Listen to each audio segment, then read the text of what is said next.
Hi everybody.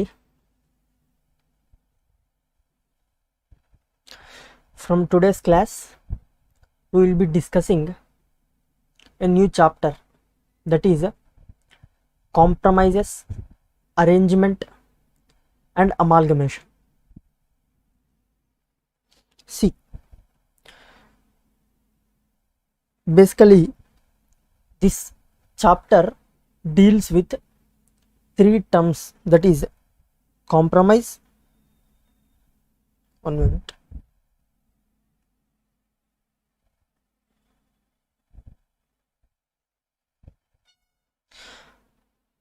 Three terms with which this chapter deals with is compromises, arrangements and amalgamation. Therefore, before entering into the chapter, we will understand the meaning of terms compromise and arrangement. Okay, after we understand the meaning of those terms, we'll start with our chapter. Even before understanding the meaning of the terms, let us see how the chapter is divided. Basically, this chapter has 11 sections. Okay, from these 11 sections, compromises and arrangements are covered under section number 230 and 231. That is, two sections deals with compromise and arrangement, and remaining 9 sections, that is from 231 to 232 to 240, deals with amalgamations and mergers. Okay, this is the chapter and the structure of sections that are covered under this chapter, that is compromise, arrangement and amalgamation. Now we'll move into concept of compromise. See, generally as per English terminology, if you see the word compromise, what do you remember? Basically, compromise means there will be some dispute and any of the party will compromise on the dispute that has arisen. That would be the meaning of the term compromise in general terms. Even in the act, the meaning is same. Let us understand this with an example. There is a company, Reliance Industries. Okay, this Reliance Industries is having 9% debenture holders. Okay, it has taken debt from these debenture holders and the rate of interest is 9%. Okay, and the company has stopped paying interest, which led to dispute.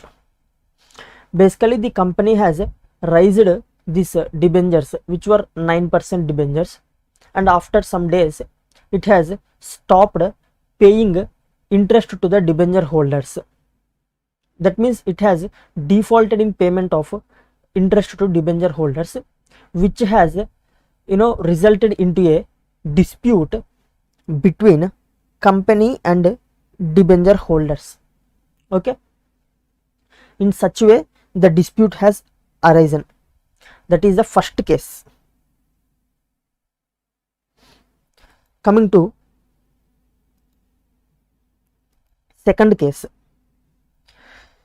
let's say the company is having creditors and the company failed to repay their amount, even which has resulted into a dispute between company and creditors. Basically, creditors means you can take financial institutions, banks, from which the company has taken loans. The company has failed to repay the loans, and which resulted into dispute between company and this what do you say creditors, that is financial creditors. Going to the third party, we have shareholders.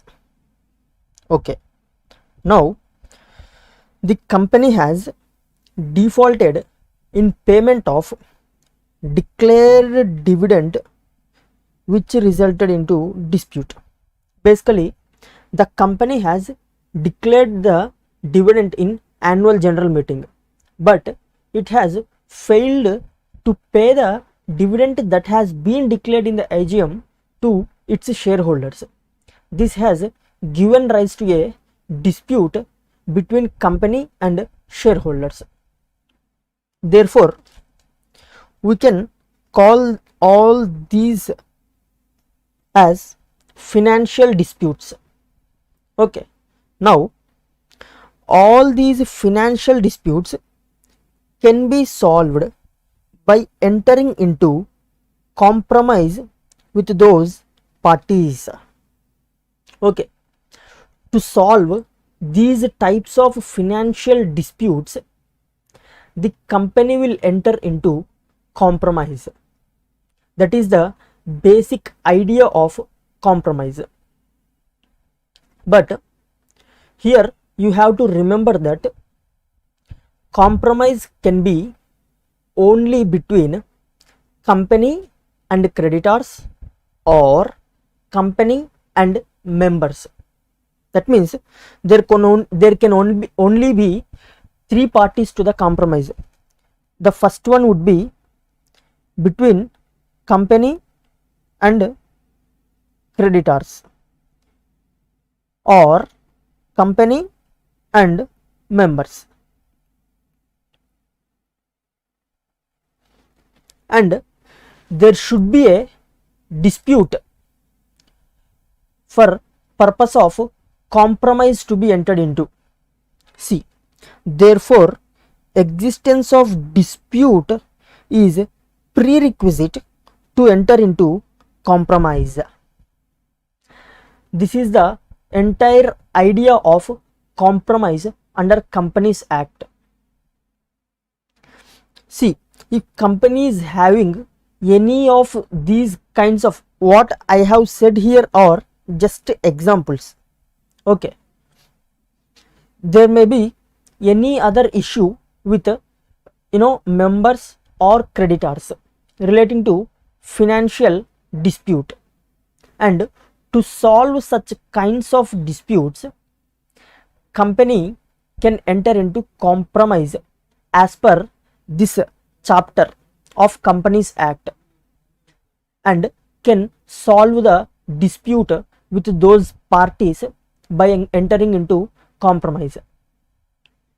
Okay, basically this chapter will specify the procedure to be followed for entering into compromise, and with whom the application for compromise has to be made, and who are the parties who are eligible to make application for compromise. All these kinds of details will be discussed in this chapter. Basically, there is only one section that will cover all these sections, sorry, all these topics relating to compromise and arrangement. That is section 230. If we are completed with section 230, almost half of the chapter is completed. Okay, this is the basic idea of compromise. If you want, you can note it down. I have also given this same diagram in our book. What happened?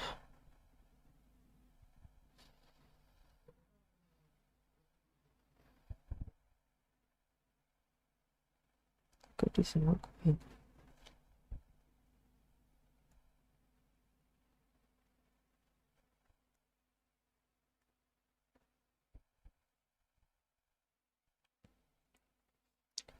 After this, we will go into understanding the term arrangement. Hope you are very clear with the definition of this compromise.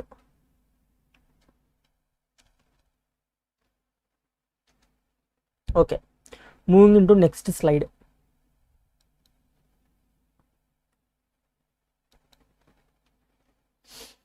Concept of arrangement.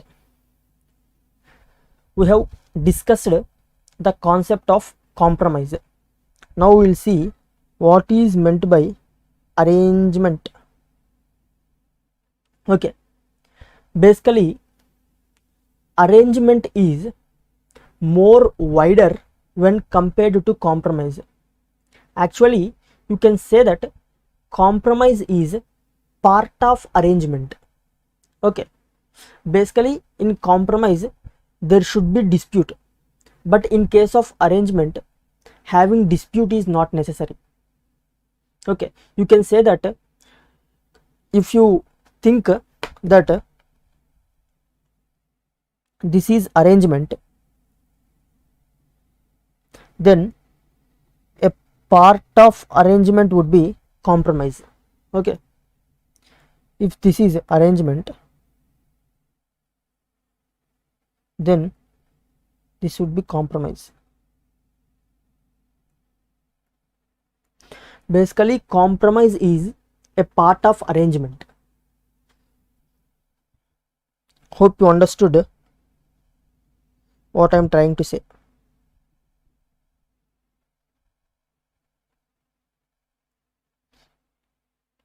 Okay, let us see what definition says.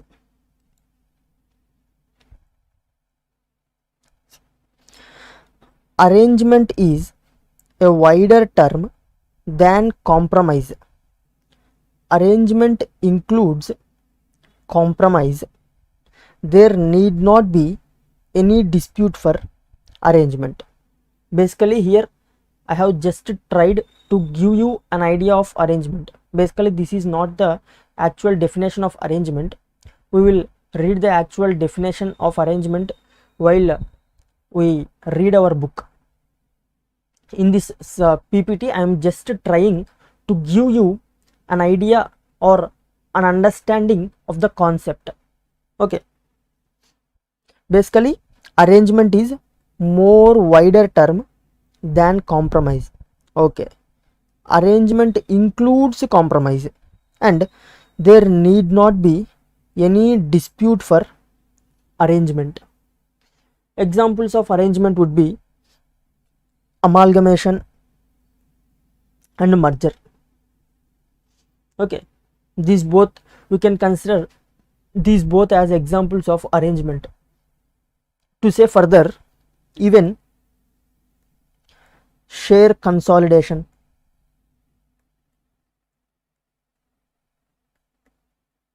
that is combining two or more shares into single share, or share split,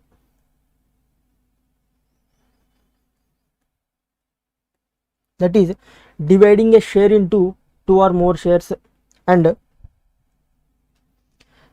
reconstruction of company, that is you can say internal reconstruction, which you have studied at your intermediate level. All these are examples of arrangement. Okay, wherein there will be wherein the parties to the arrangement will forego some of their rights.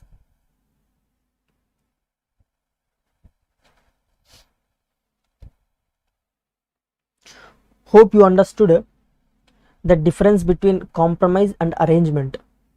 Moving into differences between compromise and arrangement. The first difference between compromise and arrangement is that compromise is part of arrangement. Okay, whereas arrangement is more wider term than compromise. We can say compromise is included in arrangement, And the second difference would be compromise involves dispute. Okay, for a compromise to arise, there should be a dispute. Without a dispute, we cannot enter into compromise.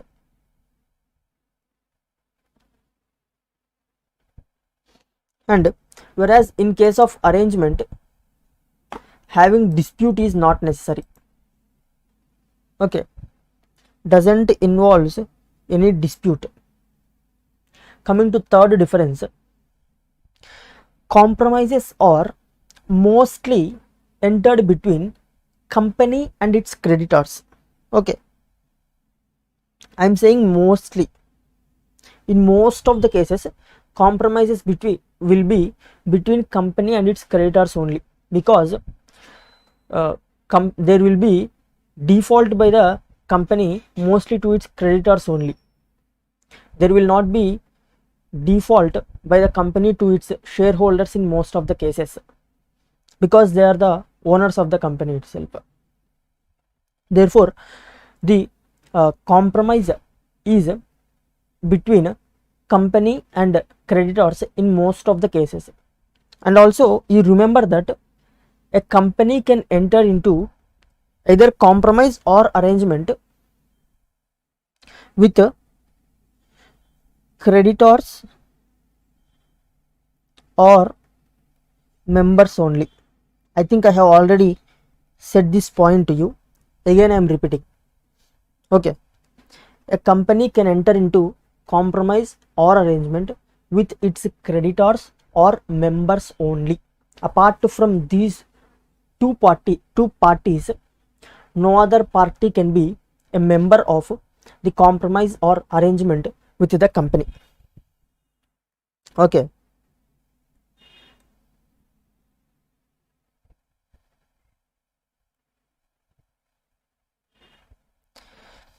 and whereas the arrangement will be mostly between company and its members.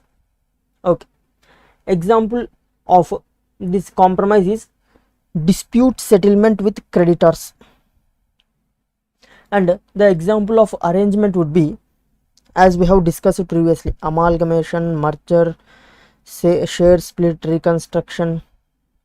All these will be examples of our arrangement.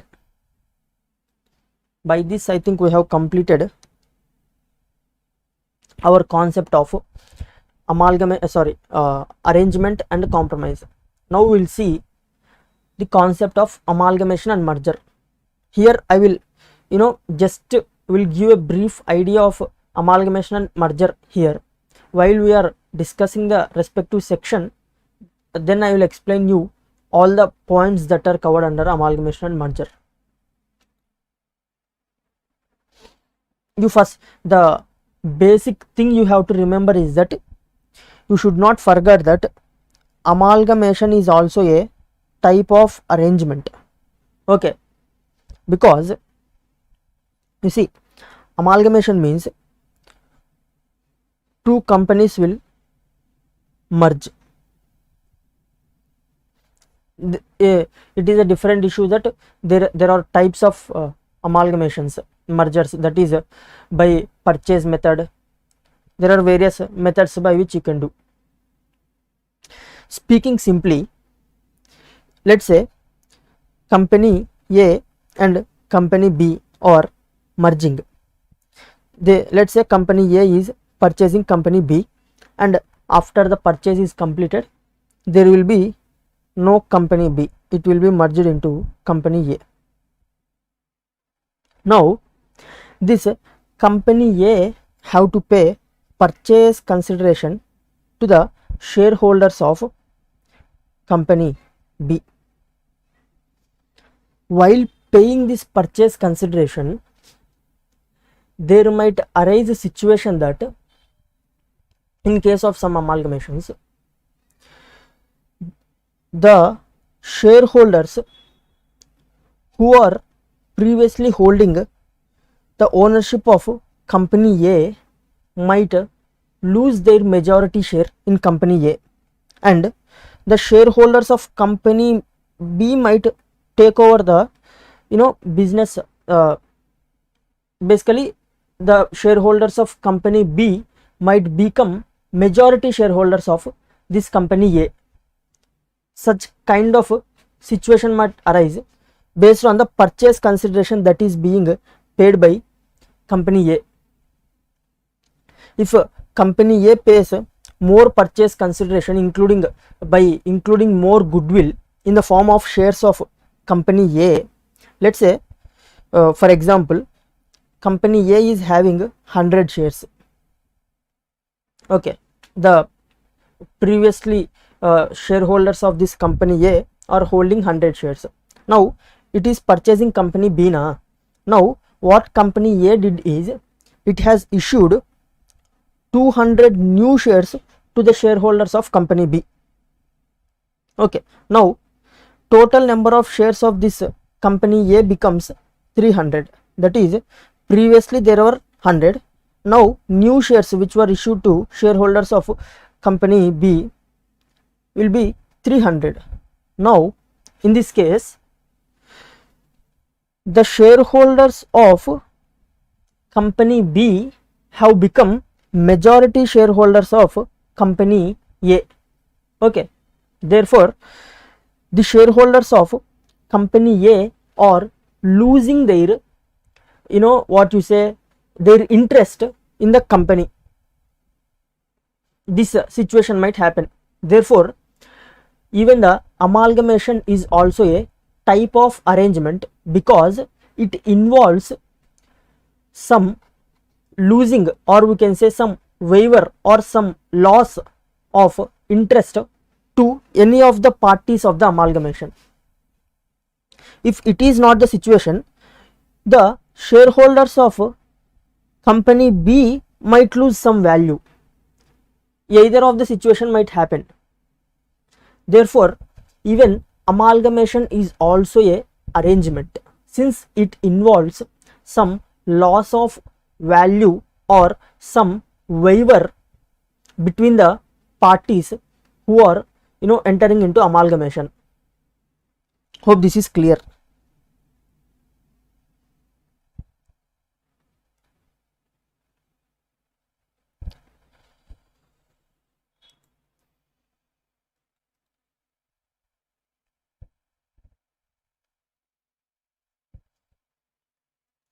I have explained you with the example.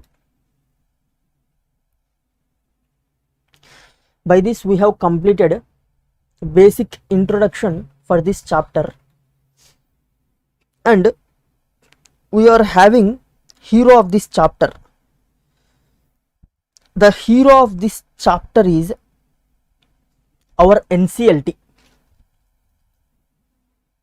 Okay, the reason is any application of this amalgamation, arrangement or compromise has to be made with the NCLT only. Okay, any type of application relating to this chapter has to be through NCLT only, and NCLT itself will prescribe the procedure to be followed once the application is accepted by the NCLT. That is the reason why NCLT is the hero of our this chapter.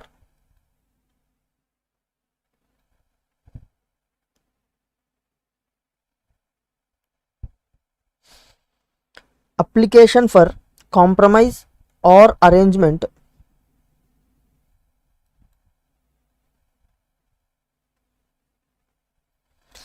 has to be made to NCLT. Okay, what happened to this?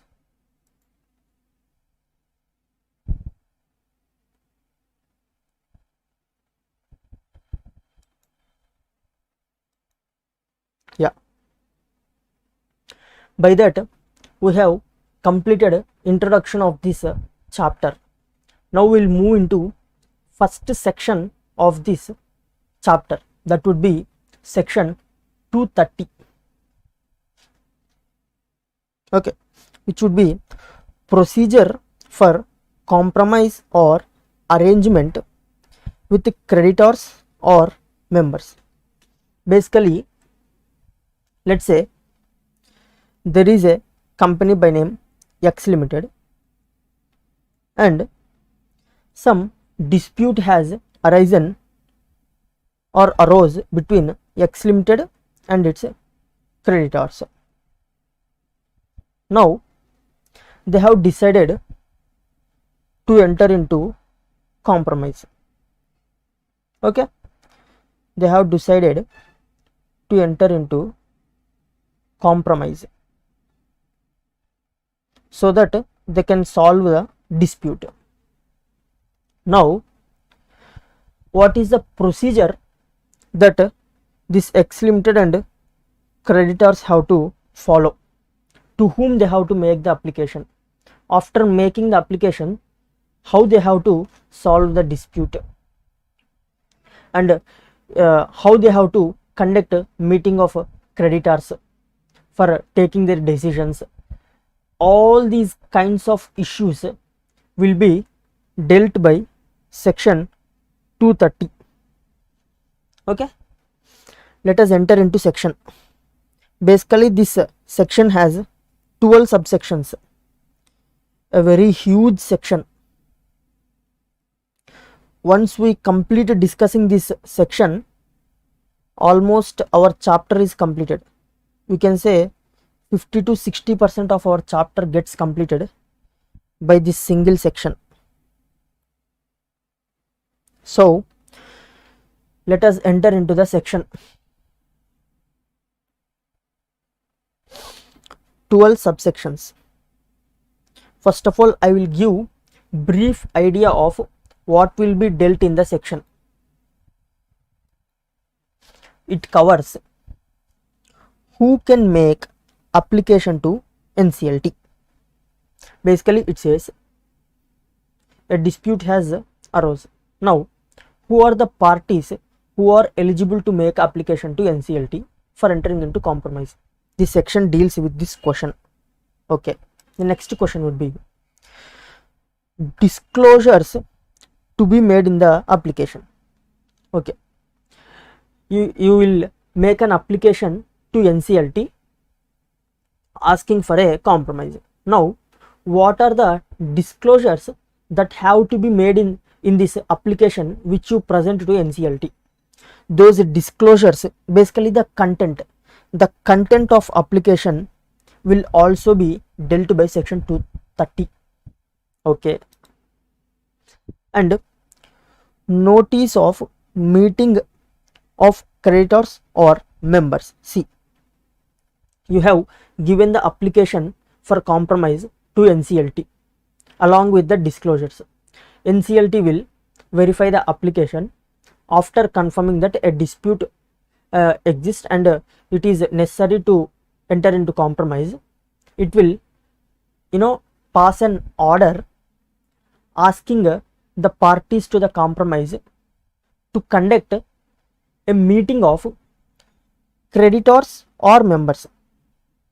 If the compromise is between company and creditors, then the meeting will be of creditors. Or if the compromise is between company and shareholders, then meeting will be of shareholders. See, if the compromise is between company and creditors, then shareholders has nothing to do in this meeting. Therefore only creditors will attend this meeting. In the same way, the compromise is between company and shareholders, creditors has nothing to do with this issue. Therefore only shareholders will attend this meeting. Now for attending the meeting, for inviting these creditors or shareholders to the meeting, we have to issue a notice to them. Okay, what are the contents to be included in this notice, and what is the timeline within which this notice has to be issued? All these kinds of issues will also be dealt in this section, and whether this notice has to be advertised in a website and newspapers, all these kinds of issues will also be dealt in this section. Okay, we have issued the notice to the creditors or members. After that, after seeing the notice, on the date of meeting, these creditors or members will attend the meeting and they will have to vote for either approval or rejection of the compromise. Okay, approval of compromise or arrangement.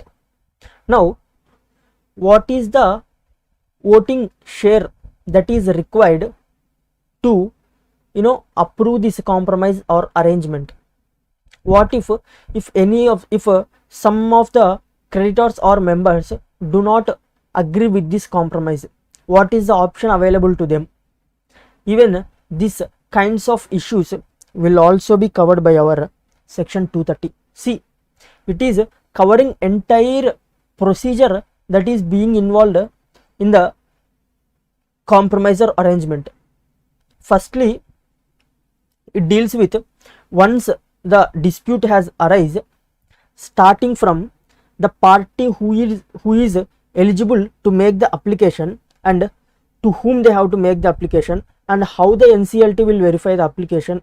After approving the application, how the notice for the meeting has to be given, and after giving the notice, the members or creditors will attend the meeting. Then what is the you can say what is the majority of voting that has to be taken for the purpose of approving this compromise or arrangement by the members or creditors, and the final order of the tribunal. Once these creditors or members have approved their compromise or arrangement, the same will be again filed with NCLT, and NCLT will provide its final order. And what are the contents to be included in this final order that has been given by NCLT?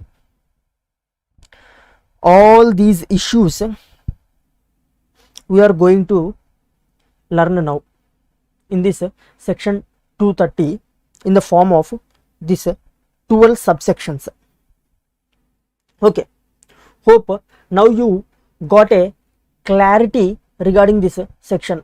Not clarity, some basic understanding of what we are going to discuss in the section. Now let's move into the section, starting with first subsection, that is section 230 subsection 1, that is application for compromise or arrangement. See, the procedure for both compromise and arrangement is same procedure has to be followed in both the cases of compromise and arrangement. Application for compromise and arrangement. For the proposed compromise or arrangement between company and members or company and creditors. See, I have said you already, the compromise and arrangement can be entered by company only with members or creditors. Okay, for the purpose of entering into this compromise or arrangement, application to the tribunal has to be made in form NCLT 1. Okay, basically for entering into compromise, the form of application is NCLT 1. You have to make the application to NCLT in form NCLT 1. Okay, who has to make the application? Who are eligible parties to make the application? Let us see it. Company itself can make an application to NCLT. Here company means board of directors. Okay, board of directors can make an application to NCLT asking that we are having this dispute with members or creditors, you can say. We want to solve the dispute with these creditors by entering into compromise. Please help us. By saying this, they can make an application to NCLT. That is, company can make application, or creditors can also make an application to NCLT. Okay. Or if the dispute is between members and company, even members also can make an application to this NCLT. And the fourth party will be liquidator in case of company is into voluntary liquidation. Okay, you might have understood these, the reason behind why these three people are eligible to make application. Why is liquidator is also allowed to make an application to NCLT? See, here the company is into voluntary liquidation. Basically, when will a company go into liquidation? If its assets are less than liabilities. Okay, let's say if assets are 100 and liabilities are 200. In this case, if the company is not able to carry on its business any further, it will move into liquidation. Now, in the liquidation, what this NCLT will do? It will distribute assets of the company to its liabilities, and after distributing, the company would be wound up. This is the process that will happen. Now, see, here there are total liabilities are 200 rupees, but assets are only 100 rupees. That means here creditors are foregoing balance 100 rupees. That means here this liquidation is also a type of arrangement, you can say, or compromise, you can say, because the creditors are foregoing 100 rupees, or some amount is being foregone by creditors. That is the reason why we can say this liquidation also as a compromise or arrangement, and even the liquidator is also allowed to make application to NCLT for the purpose of entering into a type of compromise known as liquidation. Okay, hope you are clear with this. By this, what you can conclude is that even liquidation is also a type of arrangement that involves foregoing of some of the amount by creditors. Okay, hope this is clear. These four parties can make application under section 230 for compromise.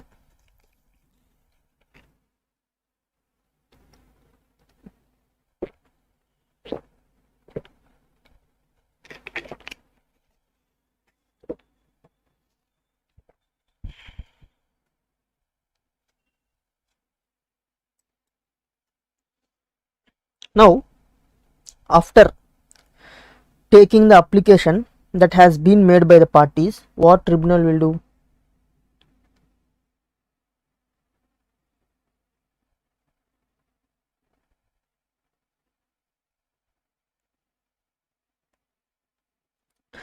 Tribunal will order to conduct meeting of members or class of members, creditors or class of creditors in such manner as it may direct.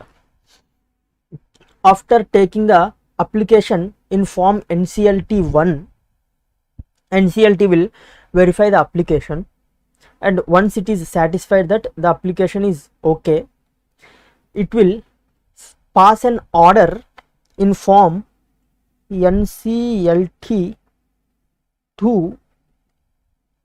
asking the applicants to conduct a meeting of either creditors or uh, um, members as the case may be, and take their approval for the purpose of this compromise. Okay, asking this, the tribunal will pass an order. Basically, tribunal is asking the applicant to conduct a meeting of either creditors or members as per the case and take their approval. If the dispute is between creditors, then meeting of creditors will be held. If the dispute is with members, then meeting of members will be held. Hope this is clear.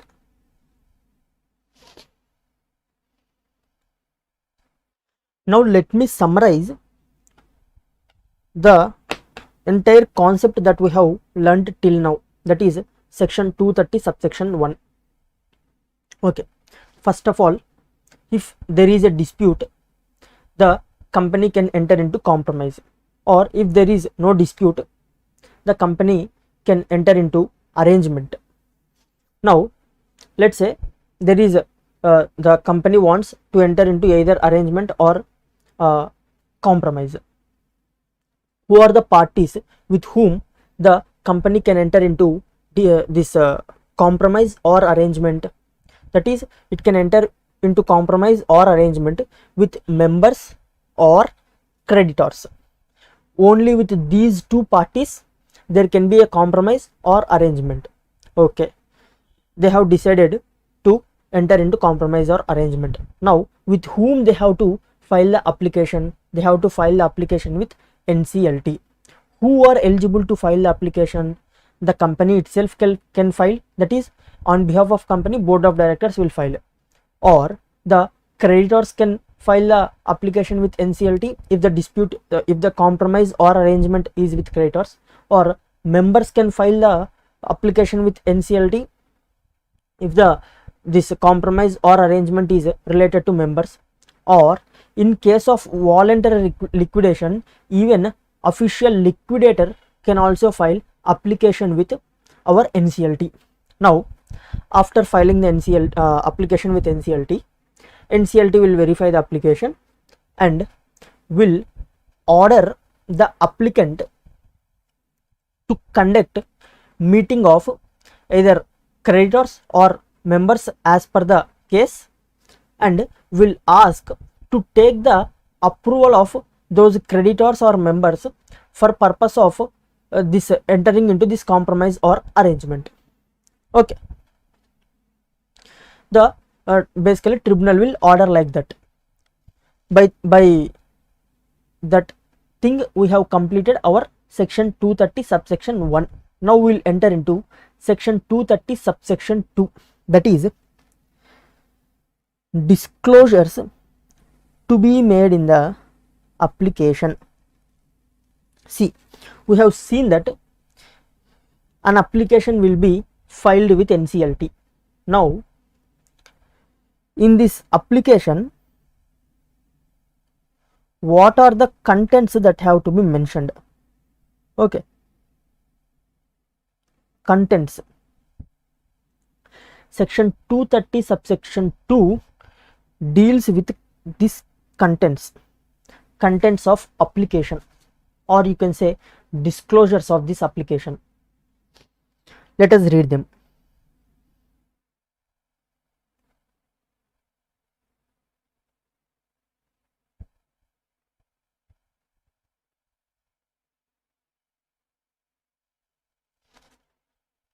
See, the first point is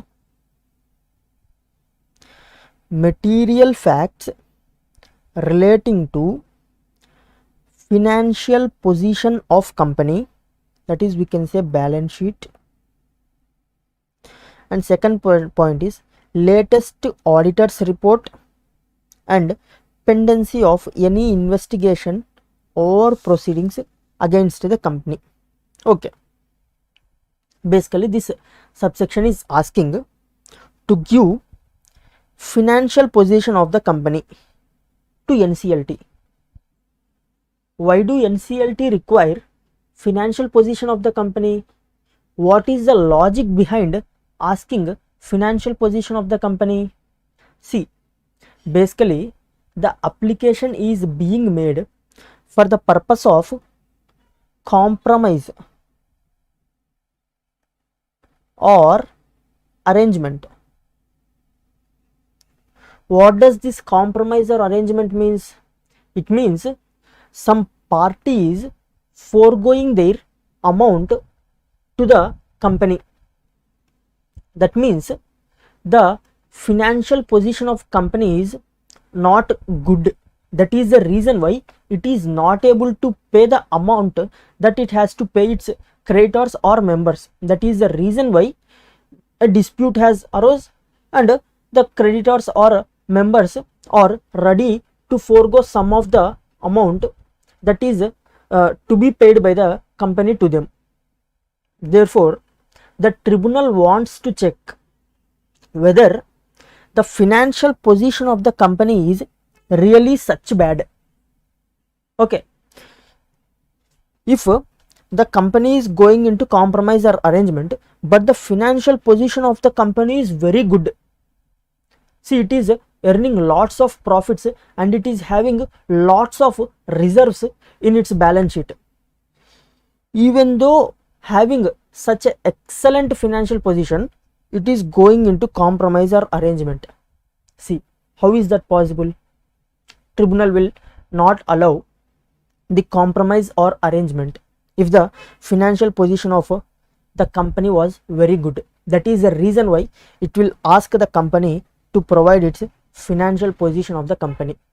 Okay, hope you are clear why the NCLT is asking this financial position. Okay,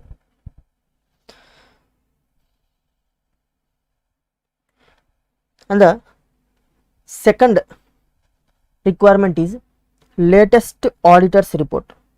See, if the financial position of the company is worst or not good, then auditor would have provided some hint regarding this in his auditor report by giving either adverse opinion or in some other form he would have dealt with this. That is the reason why NCLT is asking to submit latest auditor's report, and along with this whether there are any pending investigations or proceedings against the company. Even NCLT is also asking the proceedings regarding this pending investigations or proceedings. That would be the first requirement or first disclosure that has to be made in the notice being submitted to NCLT. Moving to second disclosure, reduction of share capital of company, if any, included in the compromise or arrangement.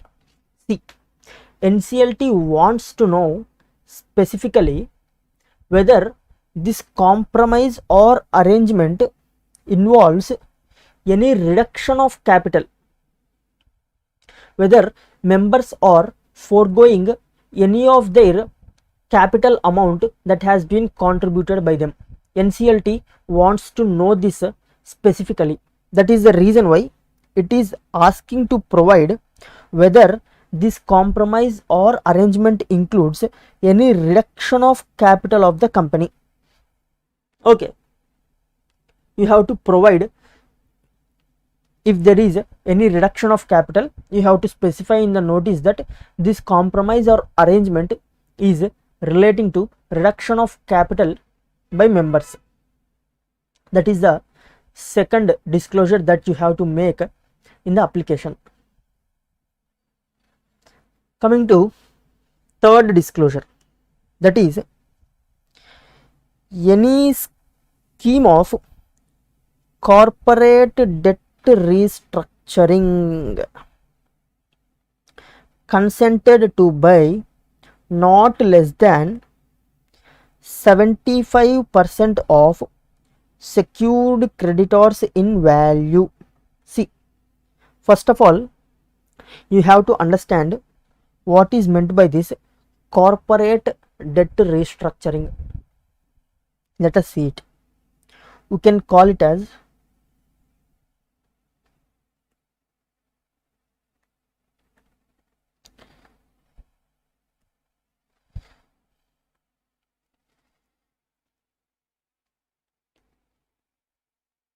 CDR, that is corporate debt restructuring. Basically, you will be able to understand this concept in its name itself. See, corporate means a company, debt means the amount which it owes to other parties, restructuring is being restructured. Let's say, for example, the company has taken a loan from SBI and the tenure of this loan is 10 years. Now, the company thinks that the company's financial position is very bad, and so the company approaches SBI and asks to increase the term of this loan. Presently we are having term as 10 years. Please increase it by another 5 years. This is known as restructuring. Or let's say presently the company is paying an interest of, let's say, 10% and a 10% of interest, and this interest is being unpaid for last 6 months, which amounted to some 60 lakhs. Now the company approaches bank and explains its financial position and asks the bank to enter into a corporate debt restructuring scheme in which this interest of 60 lakhs will be converted into a loan, into a separate loan which will be repaid in a term of 5 years. These are, I am just saying examples of restructuring the debt. There can be various ways in which debt can be restructured based on the mutual understanding or mutual discussion between the parties. These are just some of the examples I am saying in which debt can be restructured. I think you got an understanding of how this corporate debt restructuring will happen. For entering into this corporate debt restructuring, an application has to be made to BIFR, that is Board for Industrial and Financial Reconstruction. Okay, Board for Industrial and Financial Reconstruction. They have to make an application to Board for Industrial Financial Reconstruction, and this BIFR will handle the process of this corporate debt restructuring scheme in the company. Now our NCLT is asking that if at all the company is undergoing corporate debt restructuring scheme under this BIFR, please provide those details also with us. Why is this NCLT asking the details? Basically, compromise means, as you know, as I have explained earlier also, compromise means foregoing of some amount of debt. Even corporate debt restructuring is also foregoing of some amount. For same process, why is there requirement of two authorities or two applications? Since presently the application is being made with NCLT for compromise, if at all there are any pending applications with this BIFR, these applications will be transferred to NCLT. Therefore, there will be no duplication of work. That is the reason why NCLT will be asking whether any corporate debt restructuring schemes are pending with BIFR with regard to this company. If there are any pending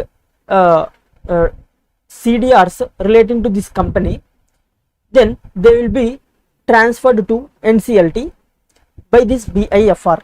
Therefore, there will be no duplication of work. Hope you are clear with this.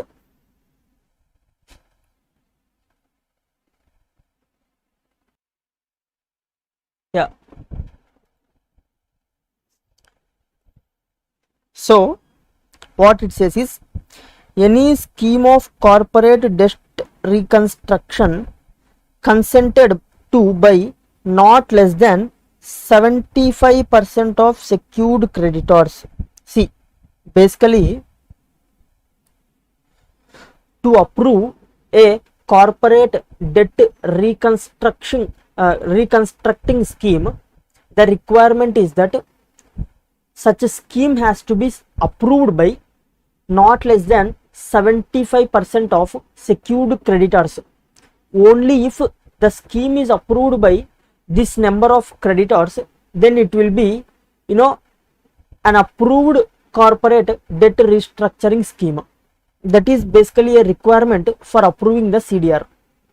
So what it says that if there is any such scheme which has been approved by not less than 75% of secured creditors, then provide details including creditors responsibility statement, safeguards for protection of other secured and unsecured creditors.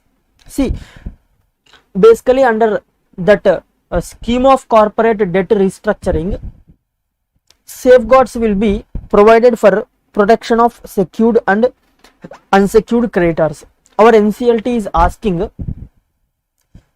to provide information relating to those safeguards which have been provided in the scheme. These details has to be given to the NCLT along with the application. Basically, here for secured creditors, what would be the safeguard? Their debt is secured by assets. Okay. If the company is having more assets, then that will be in the interest of secured creditors. What secured creditors wants is that company should have more assets in the balance sheet, not cash. If they are having cash, that is not important to the secured creditors. To secure their debt, company should be having more of assets. Whereas in case of unsecured creditors, they want more cash to be present in a company's books because their debt is not secured on the assets of the company. If the company is having more cash, then that would be more beneficial to the company. That would be the safeguard to secured or unsecured creditors. Now regarding this, what it says is, report by auditor that fund requirements of the company after the corporate debt restructuring as approved shall conform to the liquidity test based upon the estimates provided to them by the board. See, for the safety of unsecured creditors, we have seen that the company should have more liquidity in the form of cash. Now what the next point says is that a report from auditor stating that the fund requirements, that is the cash requirements of the company after the corporate debt restructuring, after completion of this corporate debt restructuring scheme, the cash available with the company is such that approved shall conform to liquidity test based on the estimates provided to them by the board. See, after the corporate debt restructuring has been completed, the remaining cash available with the company is such that it is capable of meeting the liquidity requirements of the company. Basically, this type of report has to be provided by the auditor to NCLT. Okay, saying that the company is in liquid position. Basically, this would be a safeguard to our unsecured creditors. Okay, coming to next point, which would be a safeguard to secured creditors. Let me erase this.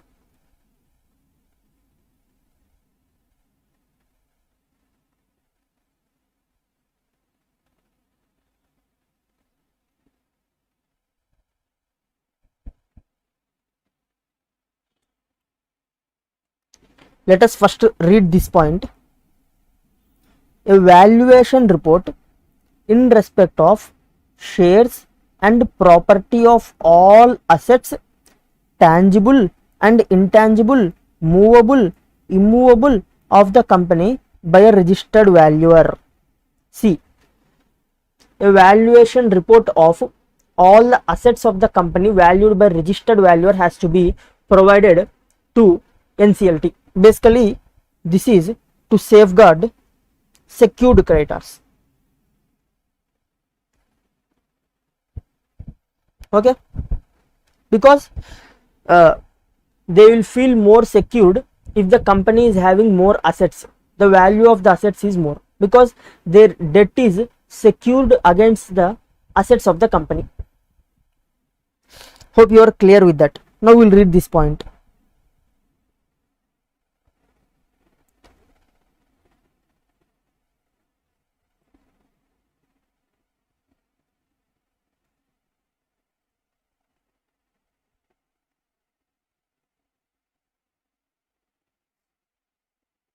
Where the company proposes to adopt corporate debt restructuring guidelines specified by RBI, a statement to that effect.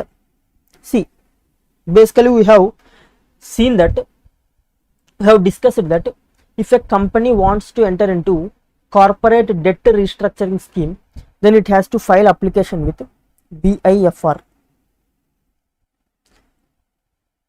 Another option available to the company is to follow guidelines issued by RBI. Okay,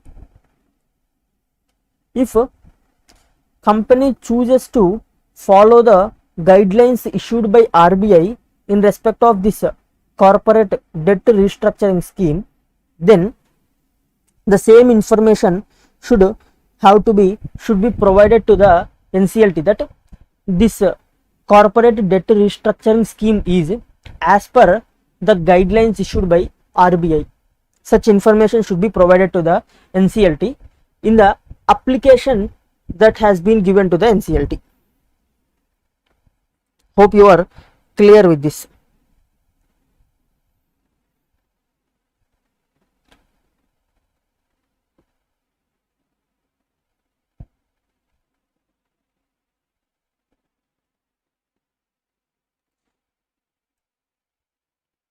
See, till now we have discussed that in the application given to NCLT, following details has to be provided, that is financial position of company, latest auditors,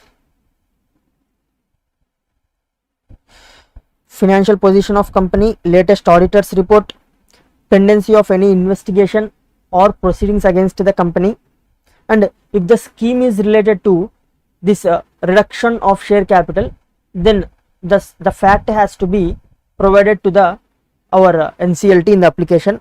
And any information regarding corporate debt restructuring that has been already in existence, which is approved by not less than 75% of secured creditors, the information relating to this CDR, that is corporate debt restructuring scheme, has also to be provided to NCLT in our application.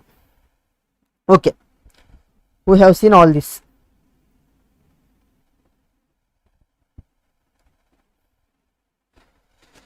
After that, by that we have completed our subsection 2. In subsection 1 we have discussed who has to give notice to NCLT. In subsection 2, what are the contents of the notice? Now the notice has been given to NCLT.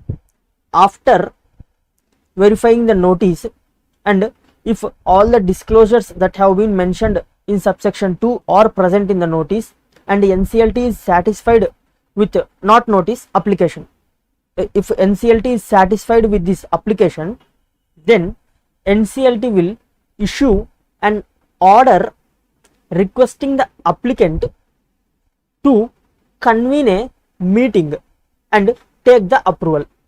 That will be dealt in section 230 subsection 3. See, notice of meeting on order of tribunal. By verifying the application, tribunal will order to conduct a meeting. Meeting of whom? If the compromise or arrangement is related to members, related to members, then the meeting will be of members. If it is related to creditors, then the meeting will be of creditors. Okay, now let us see. If tribunal approves the application, it orders to conduct meeting. Notice of such meeting shall be sent to. See, tribunal has ordered to conduct the meeting. To conduct the meeting, first of all we have to issue notice to all the people who have to attend the meeting. Basically, if we want all the creditors to attend the meeting, we have to issue notice to creditors. In case of members, we have to issue to members. Now let us see. Shall be sent to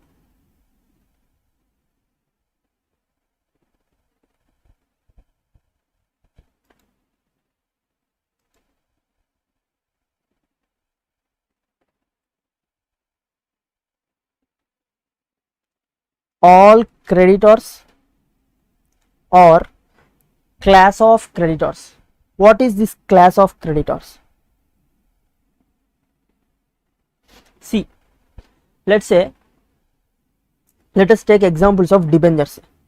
There are debentures of series 1, series 2, series 3.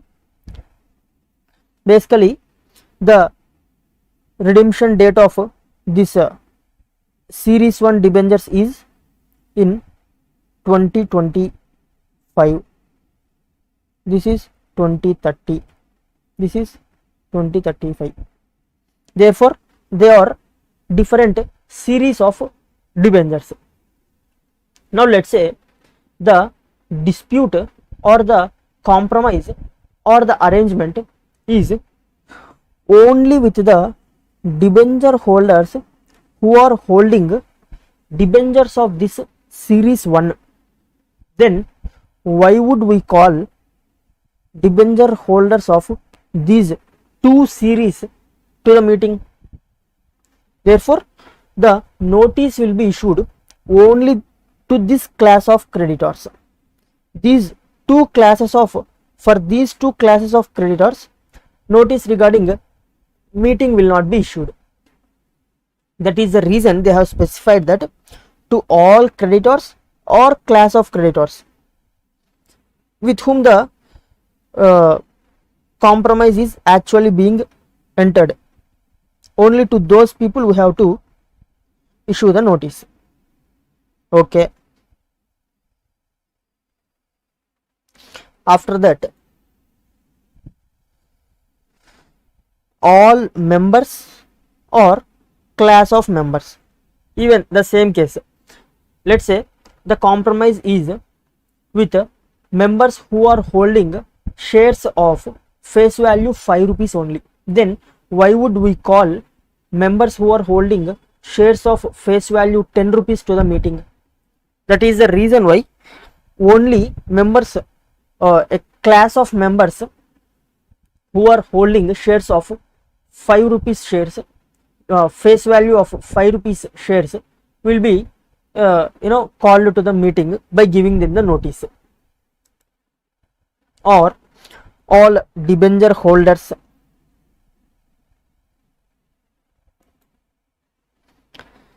and sectoral regulators. See, sectoral regulator means income tax department, you can say, or competition commission, you can say, and other sector GST department, you can say. Basically under section 230 subsection 5 will discuss the sectoral regulators to whom you have to send.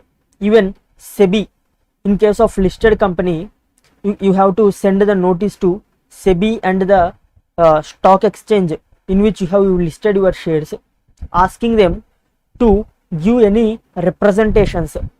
If they have any problem with this compromise or arrangement that is being proposed, then you please give your representations. Asking them to give representations, we have to send them a notice of the meeting. Okay, hope this is clear. Annexures to the notice. Okay, you are giving notice to these people.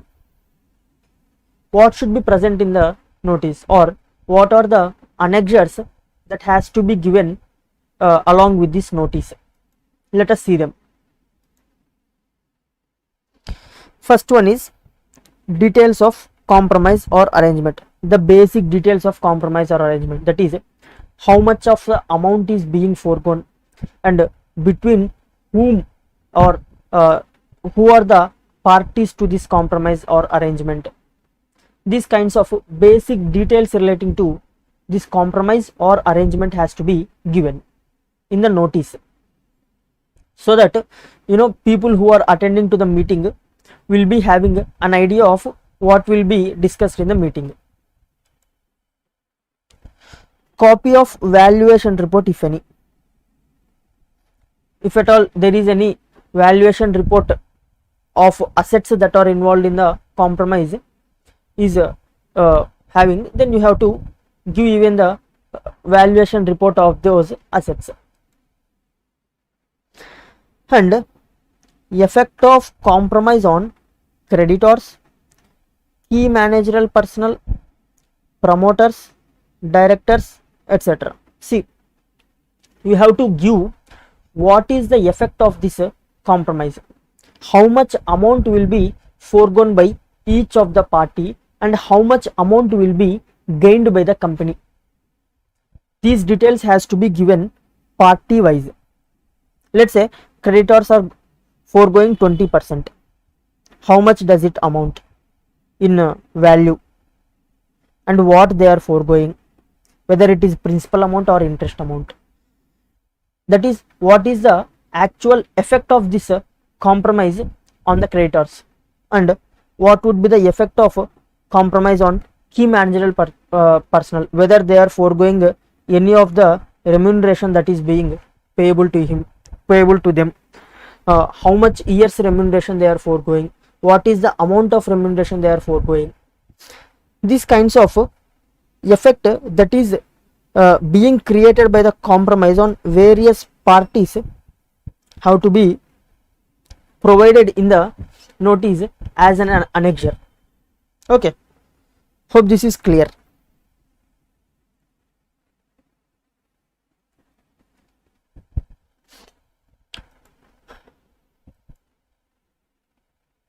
Now, advertisement of notice.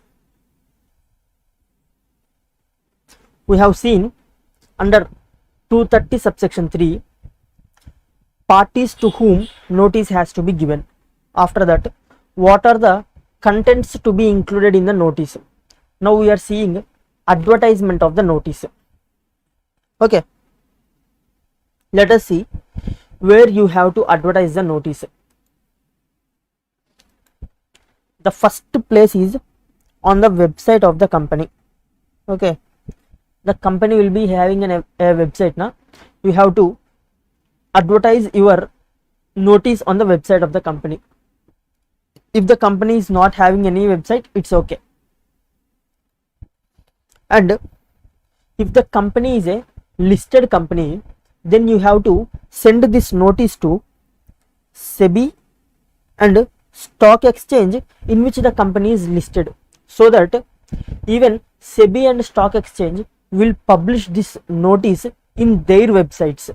Okay, and you have to publish it in the local newspaper. These are the three places where you have to publish the notice. Now we will move into our next subsection, which is also relating to notice. Notice of meeting to sectoral regulators. See, in the previous section, previous subsection, we have discussed that this notice regarding the meeting has to be sent to sectoral regulators. Why the notice has to be sent to them? Asking them to make any representations. See, if any compromise is being entered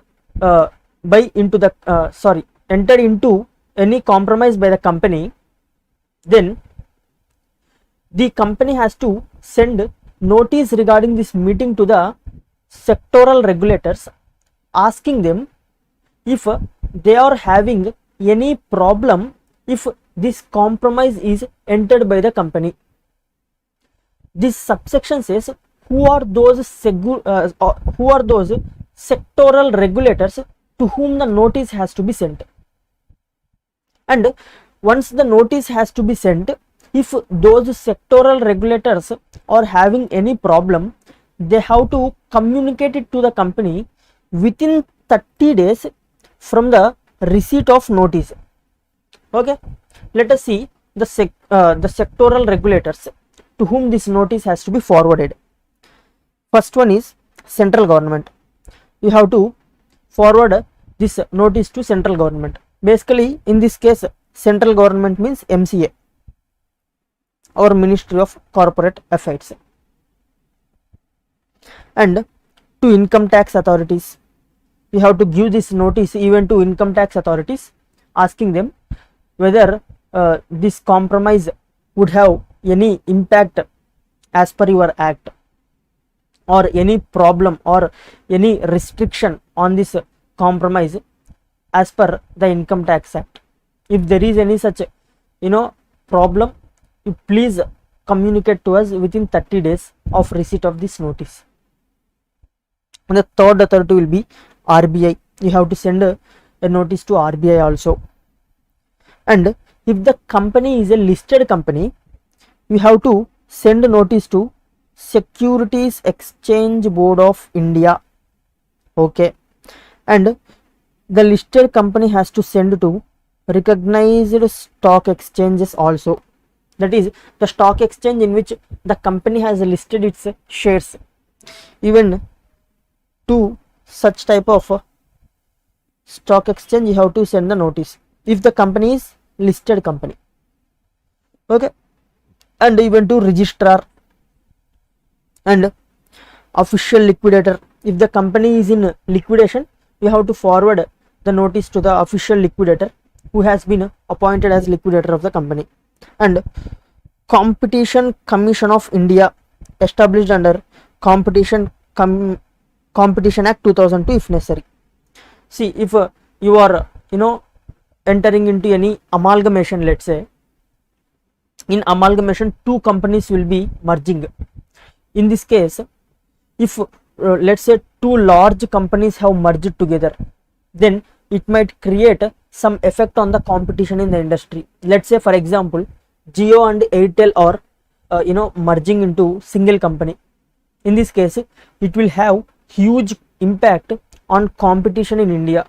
In this case the merging companies should send the notice to Competition Commission of India also, asking them for their permission for this merger. That would be the case in which the notice of the meeting has to be sent to CCI.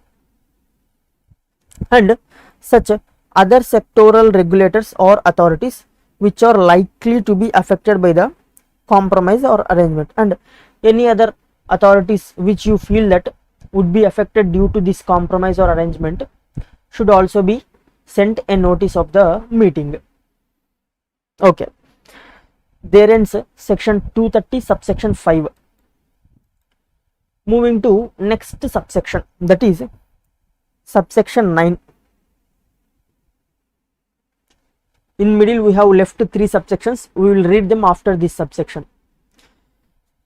Dispensation with calling of meeting of creditors. What does this mean? Basically, the tribunal has ordered to call meeting of creditors to the applicant. For this purpose, they are preparing the notices and forwarding the notices to the creditors. But in one situation, the tribunal has given an exception wherein no meeting is required to be called, that is dispensation with calling of meeting. Basically, dispensation means, you can say it as cancelling or not complying with the requirement, you can say. What is the situation in which meeting need not be called? Let us see it. The tribunal may dispense with calling of meeting of creditor or class of creditor where such creditors or class of creditors having at least 90% value agree and confirm by way of affidavit to the scheme of compromise or arrangement. Okay, see, let's say the company is having only 5 creditors. For these 5 creditors, calling of a meeting by preparing the notices and advertising them and sending them to all the people would be a costly affair just for the sake of this 5 creditors. Therefore, what the NCLT said is that you take an affidavit by creditors who are holding 90% of value of debt, saying that they approve the compromise. In that case, you need not call meeting of creditors. This is the exception that has been given by the NCLT. Now, what you have to observe is, this exception is only regarding meeting of creditors. Okay, this exception is not available if compromise or arrangement is related to members. Okay, you have to remember this point. This exception is only regarding meeting of creditors or class of creditors, but not regarding meeting of members. Okay, this kind of exception is not provided for members. It is available only to creditors. Okay, hope you are clear with this.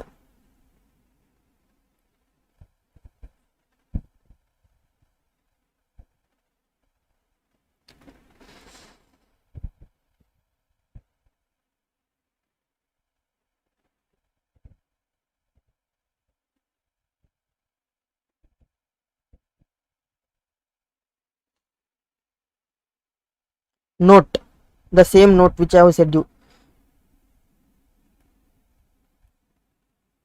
This option is available only in respect of meeting of creditors but not of members.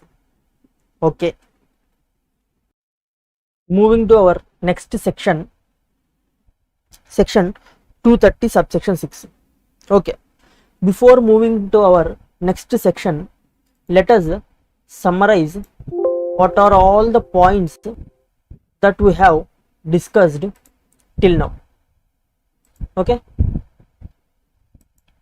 see, starting with section 230 subsection 1, where a dispute has arisen and the company wants to enter into compromise or arrangement, and this compromise or arrangement can be entered only with either creditors or members, and this application regarding the compromise or arrangement has to be filed with NCLT. And who are the parties who are eligible to file the application? It would be the application can be filed either by the company or by creditors or by members or official liquidator in case of voluntary liquidation. These are the parties who are eligible to file the application. Now, in this application, there should be some disclosures that have to be made.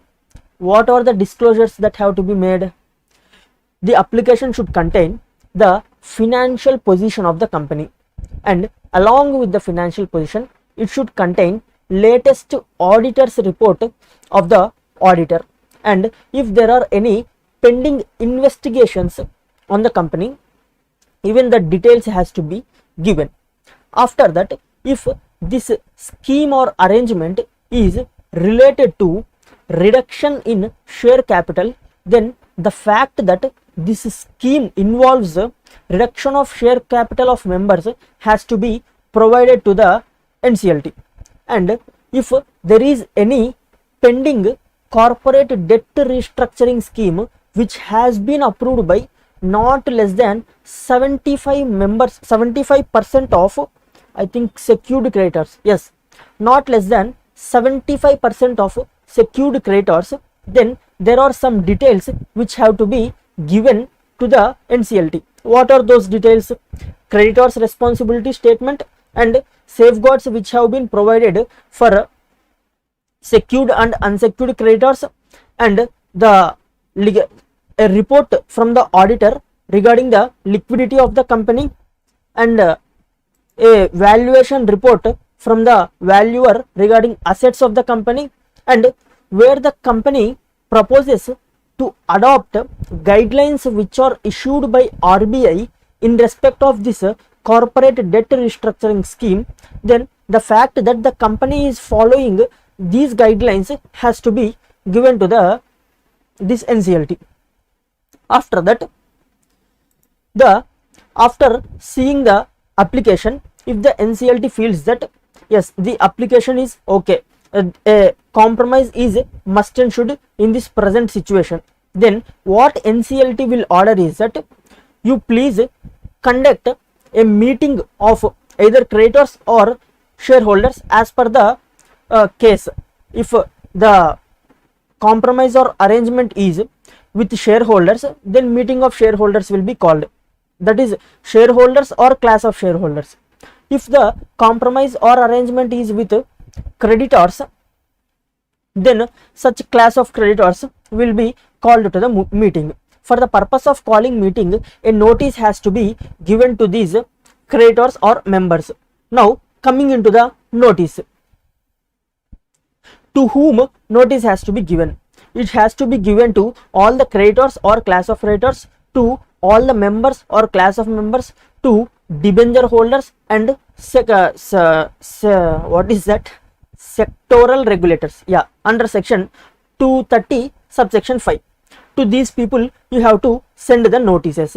Now what are the annexures which you have to send along with the notices? The annexures include details of compromise or arrangement, that is basic details regarding the compromise or arrangement, that is parties who are involved and the amount that is being compromised. These kinds of basic details has to be provided. After that, if any valuation of assets has been made, even the valuation report has to be provided.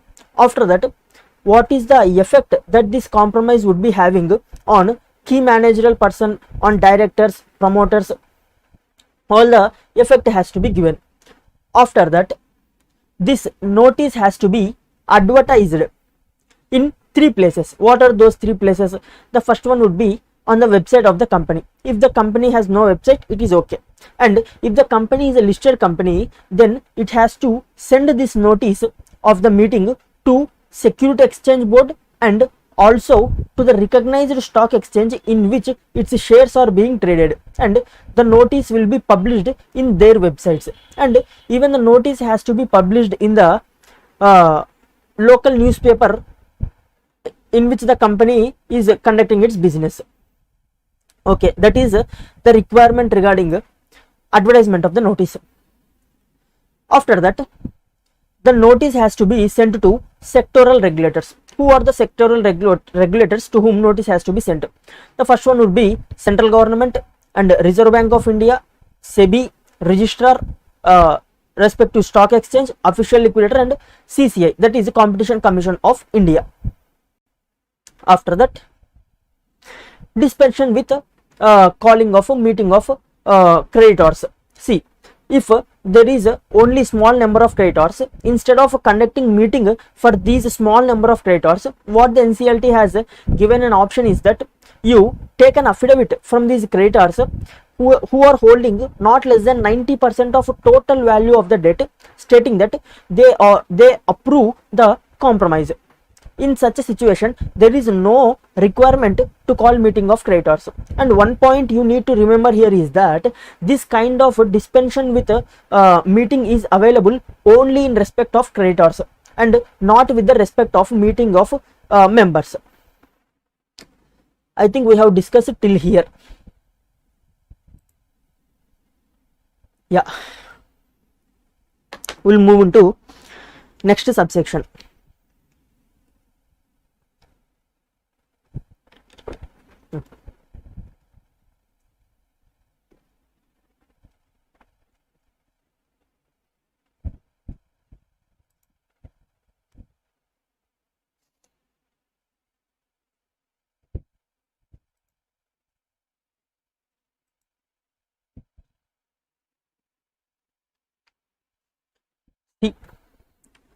Section 230 subsection 6, approval of compromise or arrangement by creditors or members. I think there is a small spelling mistake, you please ignore it. Now we have sent the notices. After seeing the notice, creditors will attend the meeting. What is the purpose of the meeting? The purpose of the meeting is to take approval of compromise from the creditors. That is, the creditors or members, as the case may be, have to provide their approval to the compromise. Compromise will be effective only if they approve the compromise. If they reject the compromise, then compromise or arrangement will not be effective. For the purpose of approving the compromise or arrangement, what is the requirement? How many creditors have to approve the compromise for the compromise to come into existence, or how many members have to approve the compromise for the compromise to come into existence? That will be dealt in section 230 subsection 6. Let us see. See what it says is, compromise or arrangement shall be binding on all parties if approved by majority of persons representing 3/4 of value of creditors or members. See, you need to concentrate this. This is dual requirement, wherein persons who are approving should be in majority and even value should be 3/4. Let us understand this with an example. Let's say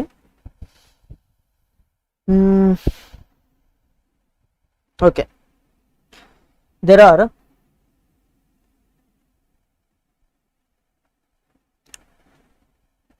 200 creditors in the company, and these 200 creditors are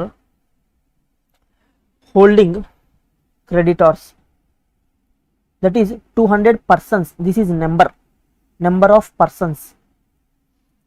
There are 200 creditors to whom the value of debt owed by the company is, let's say, 1 crore rupees.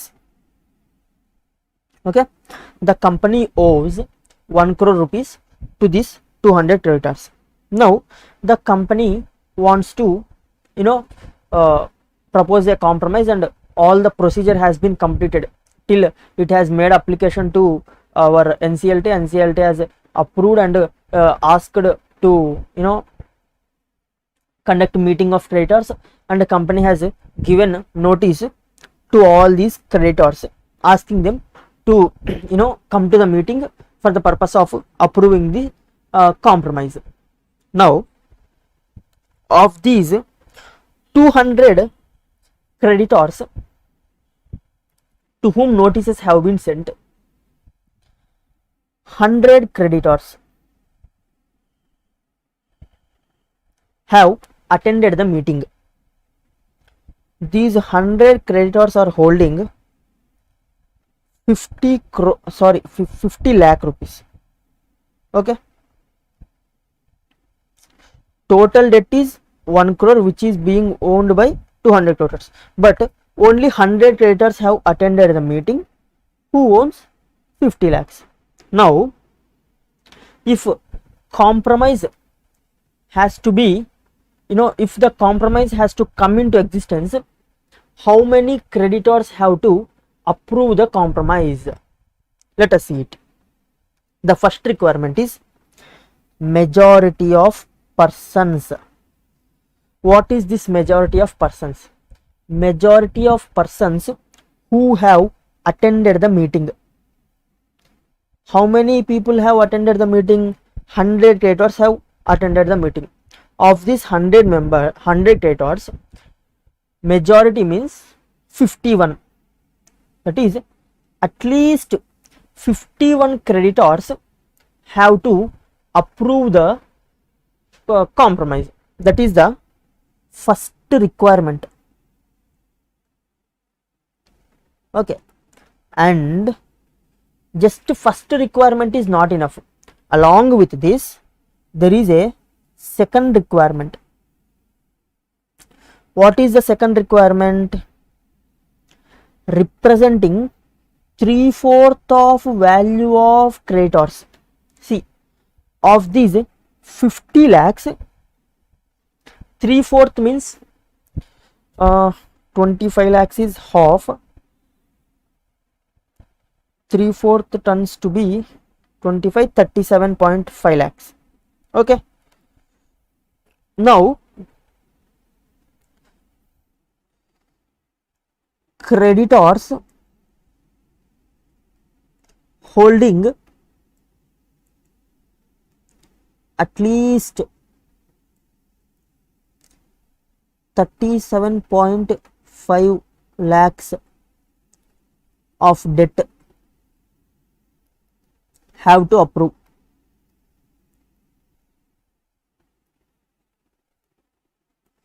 Only if both these conditions are satisfied, only in such case the compromise will be approved.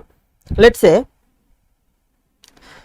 51 persons have approved the compromise, but these 51 persons are holding only 20 lakhs of debt. Okay, here first condition is met, but the second condition where 3/4 means 37.5 lakh means people who are holding at least 37.5 lakh of debt has to approve, but only these 51 people are holding only 20 lakh debt. That means here the compromise is not approved.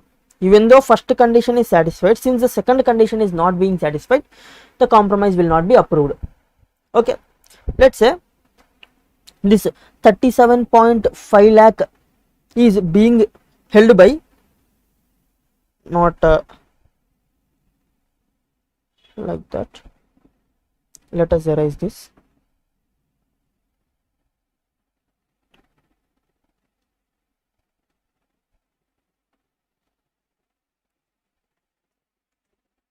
Now let's say some 70 people are approving the compromise. Out of this 100, 70 are approving. That is, this 70 is greater than 50. That is, majority are approving. Okay, first condition is satisfied. And this 70 people are holding debt of 40 lakhs.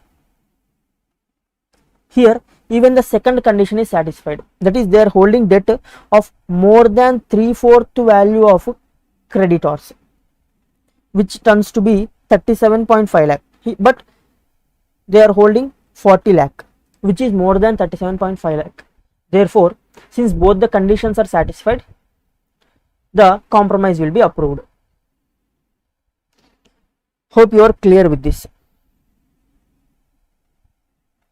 Now let's say, let us take another example.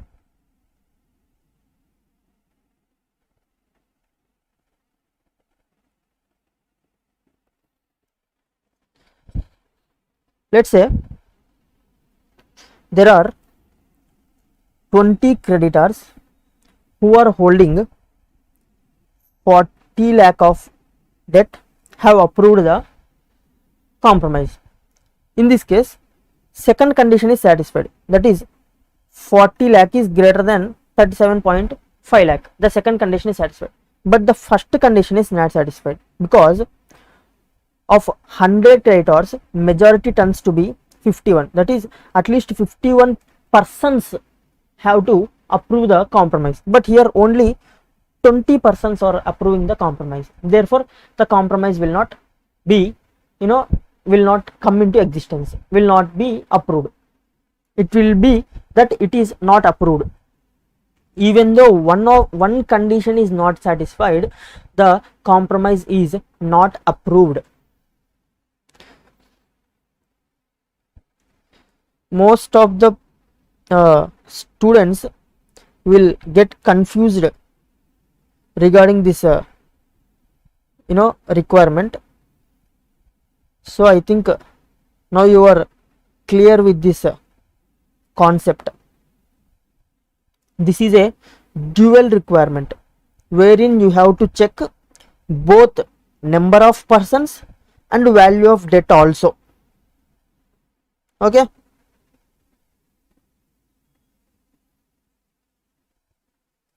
We will also solve questions regarding this concept.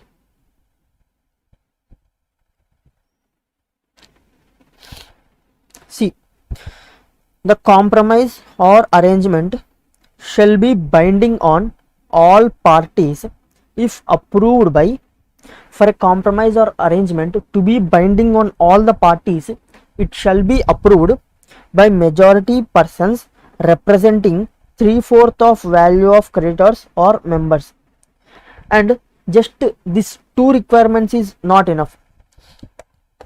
See, for a compromise to be binding on all the parties, just these two requirements is not enough. Along with these two requirements, it has to be sanctioned by the tribunal also. After it is being approved by the these creditors or shareholders, it will be again sent to the tribunal for the tribunal's approval. If the tribunal approves, only then the compromise will come into effect. Hope this is clear. By that we have completed our subsection 6. We will move into subsection 4, which we have not discussed earlier. Objection to scheme of compromise or arrangement. See, we have seen that the for the purpose of approving the compromise, those requirement which is seen in section 230 subsection 6 is required. That is at least majority of persons representing 3/4 of value has to approve the compromise. If they approve it, that is okay, the compromise is valid. Now what about remaining people who didn't approve the compromise? Are they having any option? The answer is section 230 subsection 4, that is objection to scheme of compromise or arrangement. Let us see what this subsection says.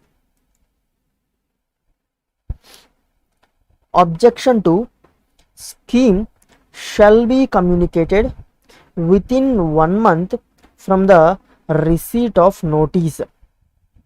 Okay, if any of the creditors or members are having objection to the compromise, then they have to communicate their objection to the company within 1 month from the date of receipt of the notice.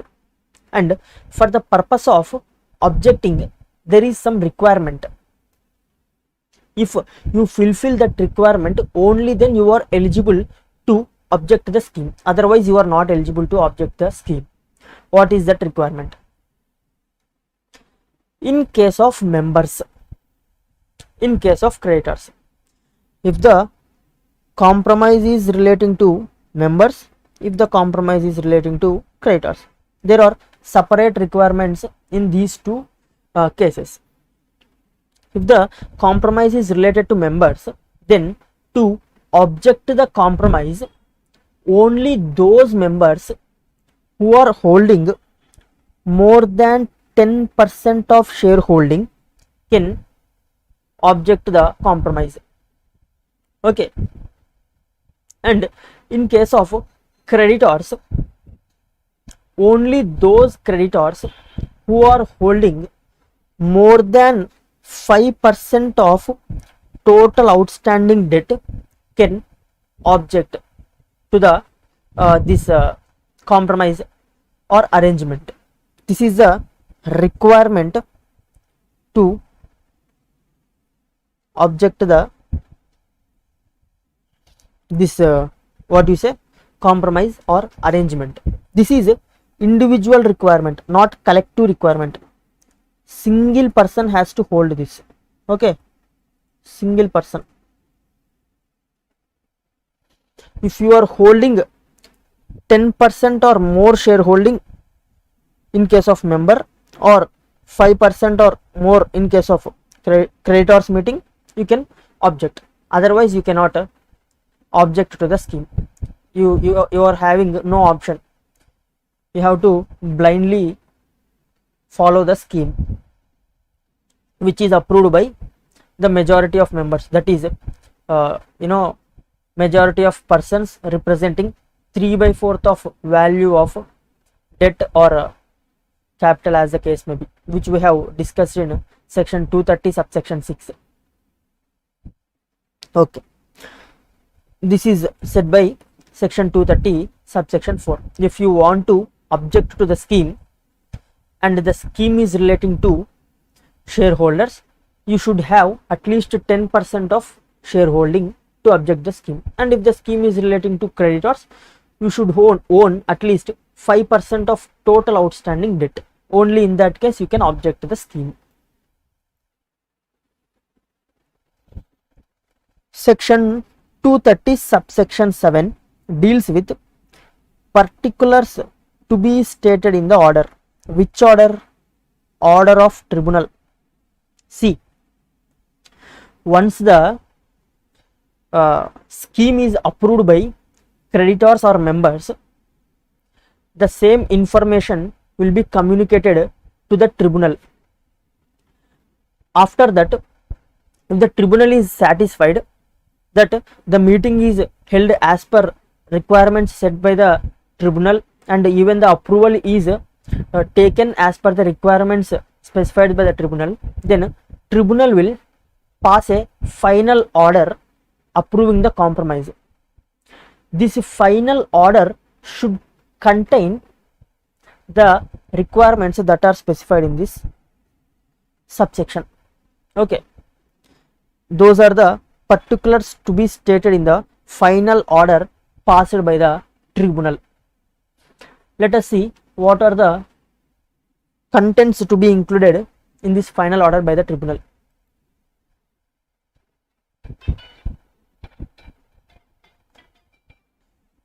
In case preference shares are converted into equity, such preference shareholders shall be given an option to either obtain arrears of dividend in cash or accept equity shares equal to the value of the dividend payable. Let's say if the compromise involves or arrangement involves conversion of preference shares into equity shares, then if at all any dividend is being unpaid to the preference shares, then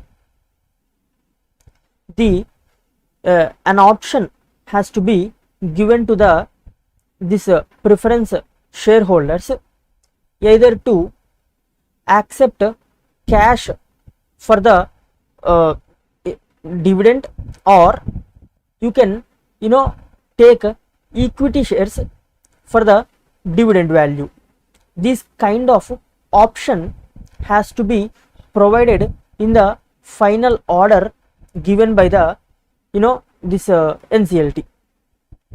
That is the first point that should be covered in the order of NCLT, that is option to the preference shareholders regarding their unpaid dividend, that is how it will be repaid, whether it will be paid in cash or through equity shares. This answer to this question has to be dealt in the order. And protection of any class of creditors. Okay, the order should also provide some protection to class of creditors. Let's say for example, as we have discussed earlier, debentures of series 1, series 2, series 3. Now the compromise is being entered with debentures of series 1, and the maturity date of this series 1 falls in 2021 itself, whereas series 2 is 2025, series 3 is 2030. Now if a compromise is being entered with shareholders, with the debenture holders of series 1, then a fear will start in the hearts of debenture holders of these two series, because presently the debenture holders of series 1 are foregoing some of their amount. What about our situation, whether we will receive our entire money or not? This kind of fear will start in their hearts. Now the order of this NCLT has to provide some safeguards regarding amounts of these remaining creditors, so that their amounts will be repaid to them when the maturity period arises. That is a second point to be dealt in the order. Third point is variation of the shareholders' rights shall be according to section 48. Basically section 48 is not in our syllabus, but what this subsection specifies that if at all any rights of shareholders are being varied, let's say presently a person who is holding share of let's say face value 10 rupees is eligible to cast 2 votes. The present right is to cast 2 votes, but it is being altered that from now you are eligible to cast only 1 vote. This is one of the example of altering the shareholders right. If at all any shareholders rights are being altered, then such alteration shall be in accordance with section 48. Okay, this explanation would be enough. Coming to next point that has to be covered in a order passed by the NCLT. Any proceedings pending before Board for Industrial and Financial Reconstruction shall abate. We have already discussed this point in while discussing corporate debt restructuring scheme. If at all there is any active CDR against the company, then the proceedings before this BIFR regarding that corporate debt restructuring will abate and will be transferred to NCLT in order to avoid duplication of the work. That would be one of the point that order should be dealing with. And such other matters including exit offer to dissenting shareholders. We have discussed that if a shareholder who is holding at least 10% of value of the shares objects is having right to object the compromise. If at all he objects to the compromise, then what is the exit option available to him? How much amount will be paid off to him? Or is there any other option available to him? That option has to be provided in this order. Okay. Thereby we have completed section 230 subsection 7. Also provided that no compromise or arrangement shall be sanctioned by the tribunal unless certificate by the company's auditor has been filed with the tribunal to the effect that accounting treatment, if any, proposed to the scheme of compromise or arrangement is in conformity with the accounting standards prescribed under section 133. Basically what it says is that auditor of the company has to submit a what he has to submit a certificate to the tribunal stating that accounting treatment for this compromise that is being entered now will be as per the accounting standards that are prescribed in section 133. This kind of assurance has to be provided by auditor to the tribunal stating that the accounting treatment will be as per accounting standards only. See, this kind of certificate has to be provided by the auditor to the tribunal. Hope this is clear. Coming to next section, next subsection.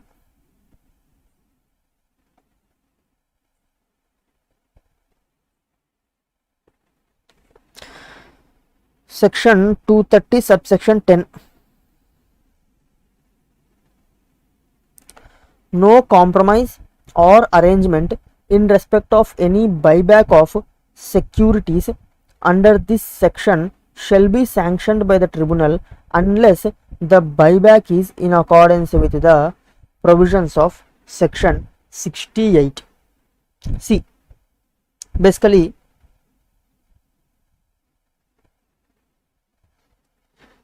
buyback, there are certain conditions which are prescribed under section 68 regarding buyback. That is, you have to buy back the shares only through reserves or securities premium account or proceeds of new shares which are being issued.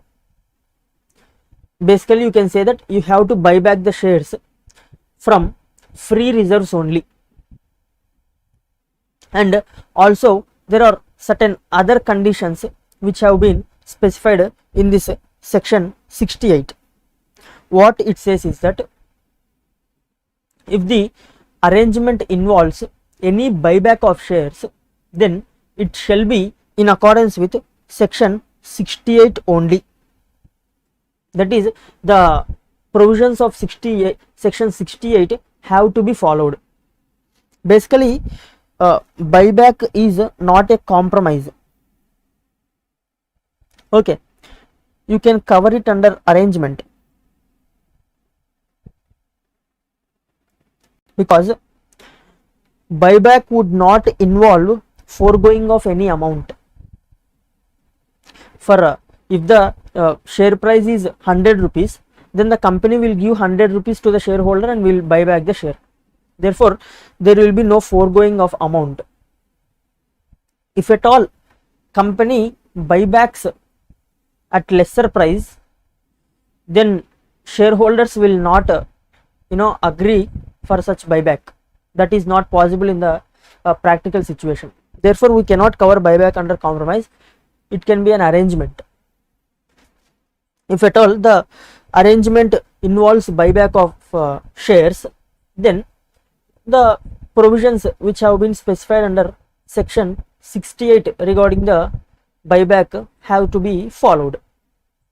And there is an explanation which says that for removal of doubts, it is hereby declared that provisions of section 66, here he has given section 66, reduction of share capital, shall not apply to reduction of share capital effected in pursuance of order of tribunal under this section.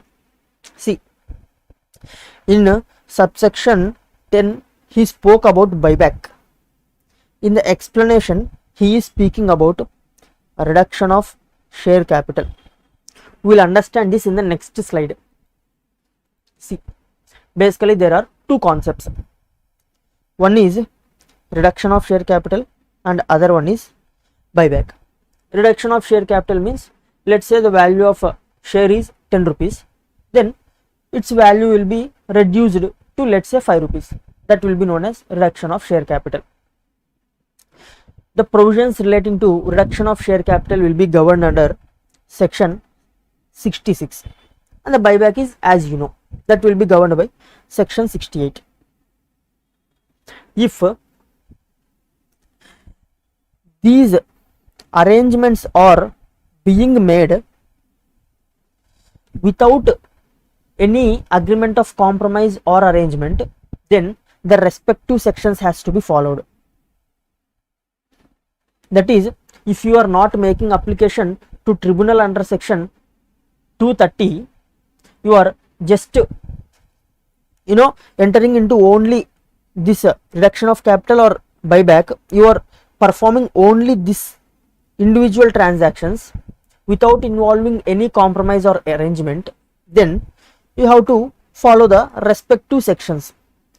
But if you are performing these actions as part of compromise or arrangement, see, scheme of compromise or arrangement includes reduction of share capital or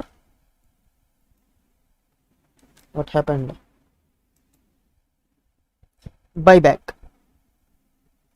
See, if this transaction of reduction of share capital is being performed as part of compromise or arrangement, then you have to follow, you should not follow section 66.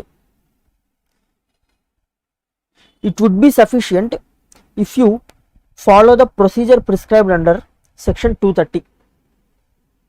Whereas if you are performing buyback as part of provisions of this compromise or arrangement agreement, then you have to follow section 68 provisions. And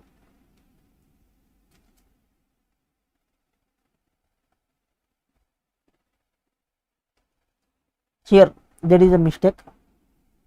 Along with, you can note it down as along with section 230,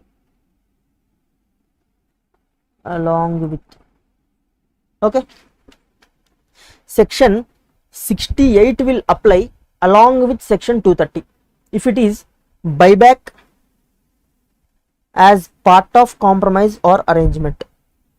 If it is reduction of share capital as part of compromise or arrangement, then only section 230 will apply, section 266 will not apply. Okay, hope you are clear with this. Here you please change this strike of this, and section 68 will apply along with section 230. Okay,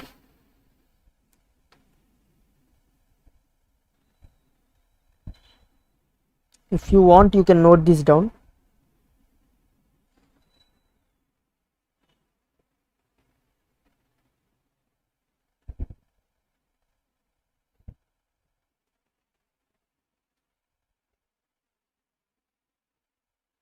If you are performing this reduction of share capital or buyback not as part of compromise or arrangement, then you have to follow their respective sections, that is section 66 and section 68.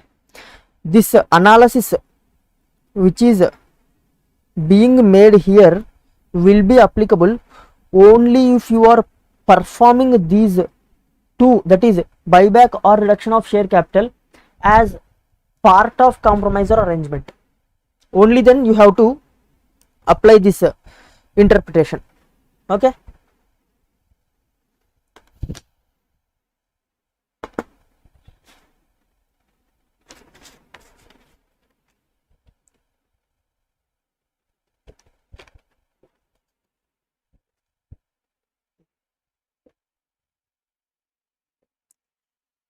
basically this is a very lengthy section, so it is taking a lot of time, but once this section is completed, the remaining sections will be like a cakewalk.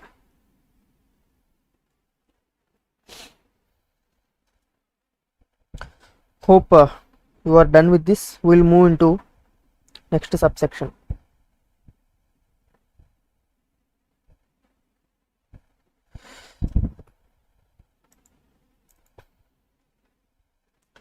Section 230 subsection 8. The order of tribunal shall be filed with registrar by the company within a period of 30 days of receipt of the order. See, the final order that has been given by the tribunal to the company has to be filed with the registrar within 30 days from the date of receipt of order. Okay. Section 230 subsection 11. Any compromise or arrangement may include takeover offer made in such manner as may be prescribed. What it says is that even the concept of takeover is also considered as compromise or arrangement. That is said by section 230 subsection 11. Provided that in case of listed companies, takeover offer shall be as per the regulations framed by the Securities Exchange Board of India. For the purpose of these takeovers, in case of listed companies, these takeovers arise, there are certain regulations which are specified by the SEBI. We have to follow those regulations. Basically these subsections are not very important, we'll just read them, that would be enough. I think we have completed. By this we have completed section 230. Once we'll read this from our book, thereby if any point is left, we can cover it, and it would also act as a revision to us if we read from the book.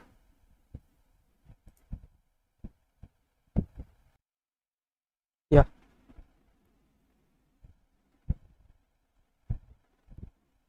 Yes. Starting with,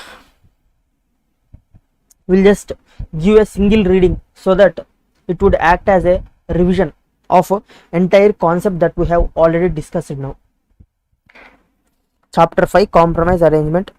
The structure of the chapter: compromise and arrangement are covered under two sections, that is section 230 and section 231, and amalgamations is covered under remaining sections, that is section 230 to 240. Okay.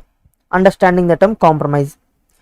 Compromise means peaceful or willing settlement of any dispute. Existence of dispute is mandatory by mutual adjustment and concessions. Thus, in compromise, each party has to yield and give some concessions. That means they have to forego some amount. Compromise assumes a dispute. Okay. Have given the concept of compromise, which we have discussed in our PPT. After that, understanding the term arrangement. In arrangement, there is no dispute. Basically, arrangement will have no dispute, but it modifies the rights. It will not be having disputes, but it will modify the rights. Such readjustment of rights may be with members or class of them, or creditors or class of them. Basically, the party to arrangement or compromise can be only creditors and members, which we have already discussed. The term arrangement is very wide and can include reorganization of capital. Okay. Give an example. Arrangement and compromise are as creditors agreeing to waive off part of their duties, converting part, not duties, dues, converting part or all dues of creditors into shares, extending time for payment, reduction in capital by members, amalgamation, full or part transfer of undertaking, property or liabilities of company to another company, etc. Basically, he has given examples of compromise or arrangement. Compromises can be in these forms. Okay. And the difference between compromise and arrangement, which is covered under PPT. Entering into section 230, that is procedure for compromise arrangement with creditors or members. Okay. Section 230 of Companies Act 2013 deals with the basic procedure to be followed for any compromise and arrangement. Meeting of creditors, members and security holders for approval and powers of NCLT according to this section. Okay. Have given summary regarding what are the concepts which will be covered under this section. Okay. Starting with subsection 1. Power of tribunal to call for meeting on application filed for a compromise or arrangement. Okay. Where a compromise or arrangement is proposed between a company and its creditors or any class of creditors of them, or a company and its members or any class of them, the tribunal may, on the application of the, see who are the parties who are eligible to make application: company, creditors, members of the company, liquidator in case of company is into liquidation. These are the eligible parties. Okay. Order a meeting of creditors or class of creditors or members or class of members, as the case may be, to be called, held and conducted in such manner as a tribunal may direct. Give me 1 second. Order a meeting of creditors or class of creditors or of members or class of members as case may be, to be called, held and conducted in such manner as tribunal directs. Okay. Explanation.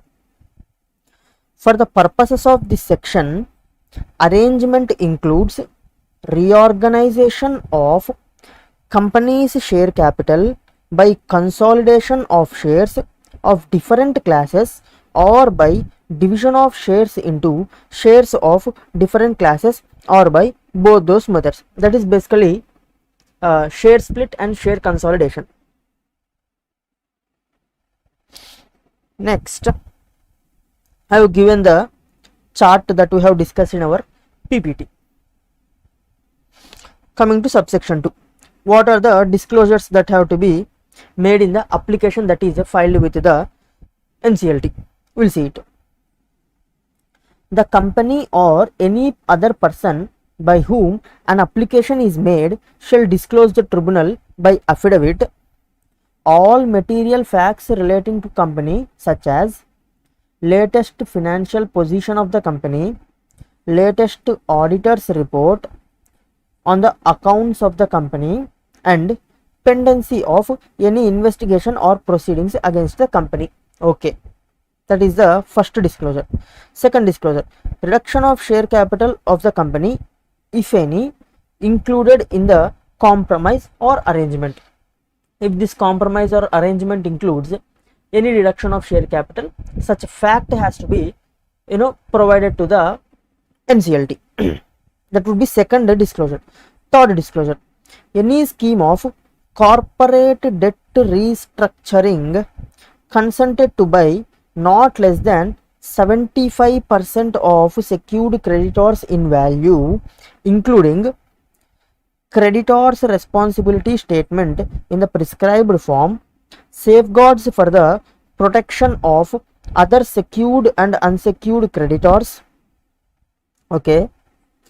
Report by the auditor that the fund requirements of the company after the corporate debt restructuring as approved shall conform to the liquidity test based upon the estimates provided to them by the board.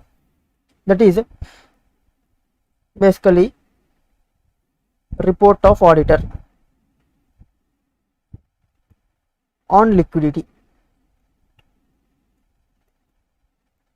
Okay, where the company proposes to adopt the corporate debt restructuring guidelines specified by Reserve Bank of India statement to that effect. Okay, a valuation report in respect of shares and property and all assets tangible and intangible, movable, immovable of the company by registered valuer. Okay, moving to subsection 3, notice of meeting conducted on order of tribunal. Okay, what are the requirements of notice for the meeting? Where a meeting is proposed to be called in pursuance of order of tribunal, a notice of such meeting shall be sent to all creditors or class of creditors. Okay, all members or class of members. See, it will be sent if the meeting is related to members, then notice will be sent only to members. If meeting is related to, sorry, not meeting, compromise or arrangement, if compromise or arrangement is related to creditors, then this notice of meeting will be sent only to creditors. Here you can write as the case may be. Case may be. Okay, and debenture holders of the company. If the compromise is with debenture holders, then you have to send them. And sectoral regulators individually at the addresses registered with the company. Okay, annexure with the notice. What are the annexures that you have to submit along with the notice? Notice of meeting shall be accompanied by a statement disclosing the following. Okay, details of compromise or arrangement, that is basic details, and copy of valuation report, effect of compromise on creditors, key managerial person, promoters, non-promoters, and debenture holders. Okay. Such other matters as may be prescribed under Rule 6 of Companies Compromise Arrangement Rules as may be prescribed. Okay.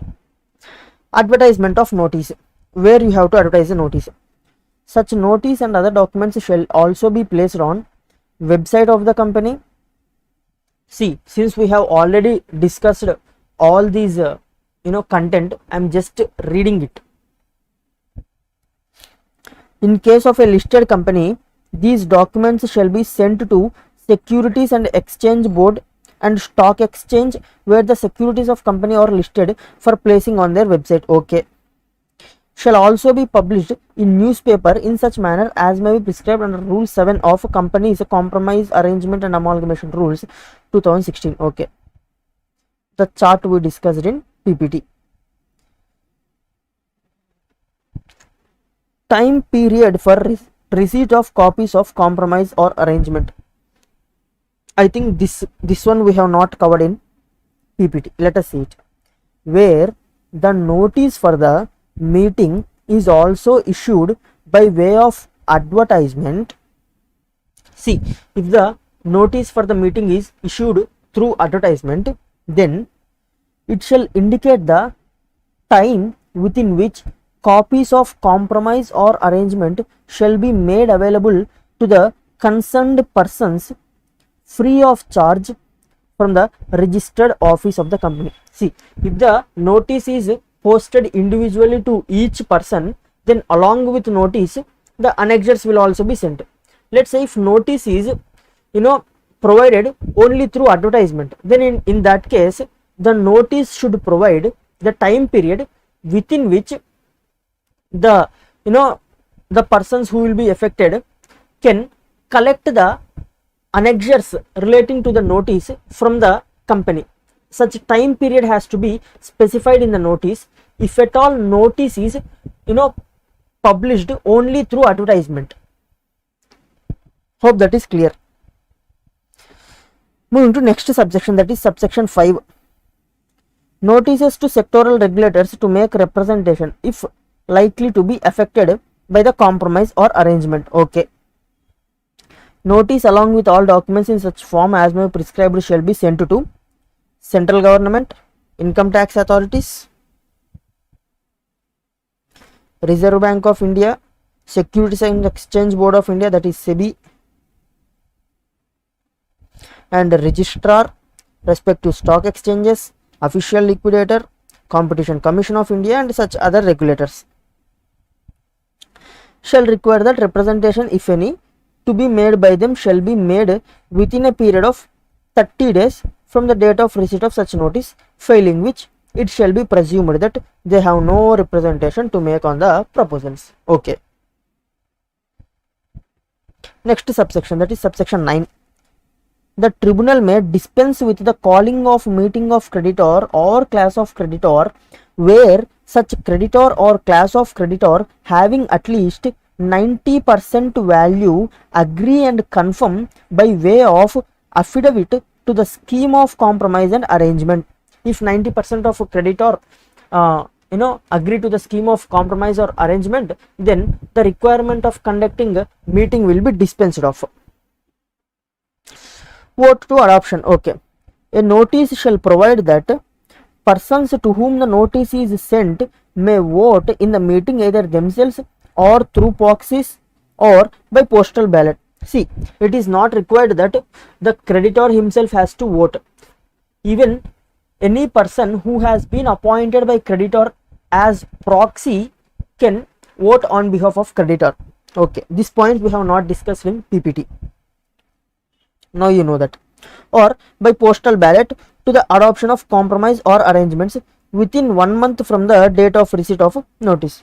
The time period is 1 month. Within 1 month you have to cast your vote. Provided that any objection to compromise or arrangement shall be made only by persons holding not less than 10% of shareholding or having outstanding debt amounted to not less than 5% of total outstanding debt as per the latest audited financial statements. This is if you want to object, requirement relating to objection, and the chart which we have discussed. Please note that these are individual, per individual, individually you have to see, individually limits, not collectively. Single person has to satisfy this criteria to object the scheme. Binding order of tribunal, subsection 6, where at a meeting held majority of persons representing, see here the dual criteria one, if you want to approve a compromise or arrangement, then there is dual criteria which we have discussed.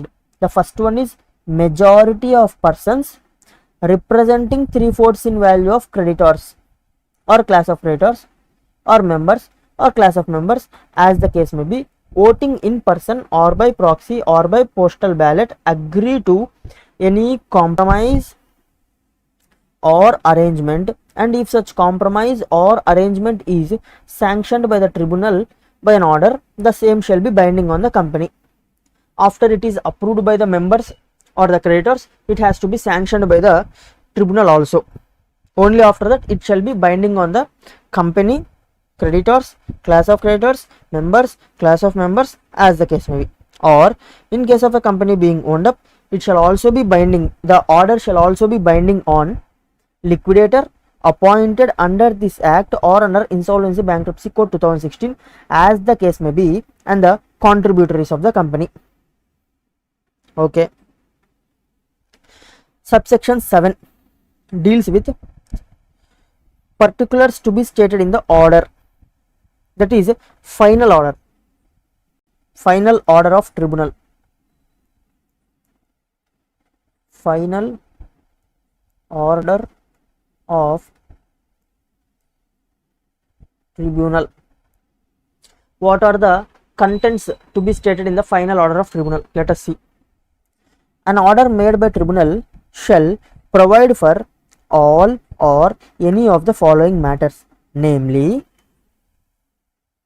where the compromise or arrangement provides for conversion of preference shares into equity shares, such preference shareholders shall be given an option to either obtain arrears of dividend in cash or accept equity shares equal to value of dividend payable. Okay, this has to be dealt if the preference shares are being converted into equity shares. And the protection of any class of creditors. Okay, if the compromise or arrangement results in variation of shareholders right, it shall be given effect to under provisions of section 48. Okay, if the compromise or arrangement is agreed to by the creditors under subsection 6, any proceedings pending before board for industrial and financial reconstruction, that is BIFR, established under section 4 of Sikh Industrial Companies Special Provision Act 1985 shall abate. Okay, all these points we have discussed. Such other matters including exit offer of dissenting shareholders, if any, as or in the opinion of tribunal necessary to effectively implement the terms of the compromise or arrangement. Okay, provided that no compromise or arrangement shall be sanctioned by the tribunal unless a certificate by the company's auditor has been filed with the tribunal to the effect that the accounting treatment, if any, proposed in the scheme of compromise or arrangement is in conformity with the accounting standards prescribed under section 133. Basically it says auditor should give a certificate that the accounting treatment of the scheme or arrangement will be as per the accounting standards prescribed under section 133. Oh, let me drink some water.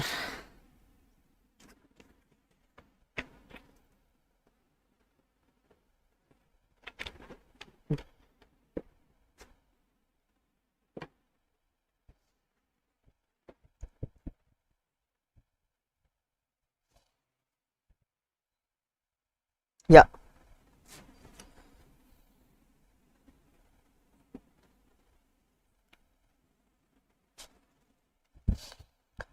Subsection 8.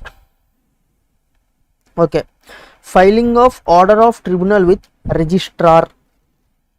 The final order which tribunal gives to company has to be filed by the company with the registrar. Okay. The order of tribunal shall be filed with the registrar by company within a period of 30 days of receipt of the order. Okay. Exemption in relation to buyback of securities. Okay. No compromise or arrangement in respect of any buyback of securities under this section shall be sanctioned by tribunal unless such buyback is in accordance with section 68. If buyback is being entered as part of compromise or arrangement, then along with section 230, section 68 has also to be complied with. Okay. Explanation. This is regarding reduction of share capital. Explanation is regarding reduction of share capital. For the removal of doubts, it is hereby declared that provisions of section 66 which are relating to reduction of share capital shall not apply to the reduction of share capital effected in pursuance of order of tribunal under this section. But if reduction of share capital is being entered as part of compromise or arrangement, then only section 230 will be applicable. Section 266 will not be applicable. Here in the chart, you please modify this. Section 68 will apply. You strike off this and write along with. Okay. Hope this is clear. Section 68 will apply along with section 230. You please note, make this modification in your book. Before providing final copy, I will try to change this thing. If at all I forgot, you please you can change in your book.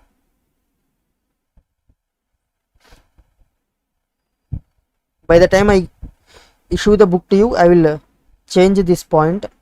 You don't worry.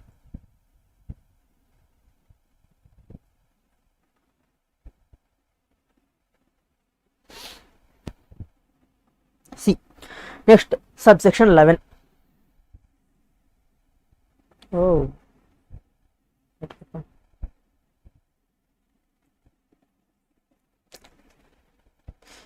Let me use some different color. Always I am using red.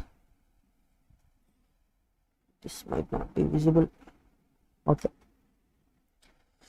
Inclusion of takeover offer. Subsection 11. Even takeover offer is also covered under compromise or arrangement is what said by this point. Let us read it. Any compromise or arrangement may include takeover offer made in such manner as may be prescribed. Okay. 1 minute. Yeah. Provided that in case of listed companies, takeover offer shall be as per the regulations framed by the Securities and Exchange Board, which we have already discussed. Coming to subsection 12. Application to tribunal by aggrieved party. I think our PPT doesn't cover this. An aggrieved party may make an application to tribunal in the event of any grievances with respect to takeover offer of companies other than listed companies in such manner as may be prescribed, and the tribunal may on application pass such order as it may deem fit. See, if in respect of takeover, what happens in takeovers is basically, let's say there is a company by name Reliance Industries. Reliance Industries. Now this Reliance Industries wants to take over the company by name Book My Show. Okay, now in this case what they will do is, this Book My Show will be having shareholders now, lot of shareholders. Now these Reliance Industries will make an offer to the shareholders by, let's say, some 50 crores.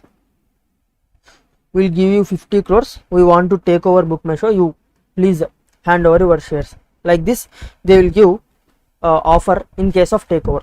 Now it is not necessary that all the shareholders will accept the offer. There will be some shareholders who will reject the offer. Then in that case, what is the option available to this rejected shareholders? The answer is they can file application to tribunal. Let us see what the section says. An aggrieved party may make an application to the tribunal in the event of any grievance with respect to takeover offer of companies other than listed companies in such manner as may be prescribed. In case of listed companies, you have to file application with SEBI. Okay, SEBI is the governing authority in case of listed companies for takeovers, such manner as may prescribed, and the tribunal may on application pass such order as it may deem fit. Okay, this is some explanation I have provided. Let us read. This is not relevant to this explanation is not relevant to this subsection. This is separate explanation. Let us read it. Since reduction of share capital requires an application to tribunal by company after passing special resolution and on confirmation by tribunal, reduction of share capital gets affected. However, in case of compromise under, I think this point should be inserted here.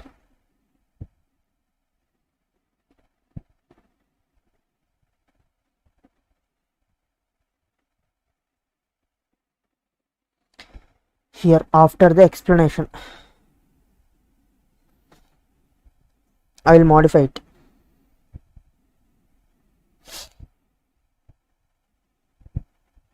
See, let us read it.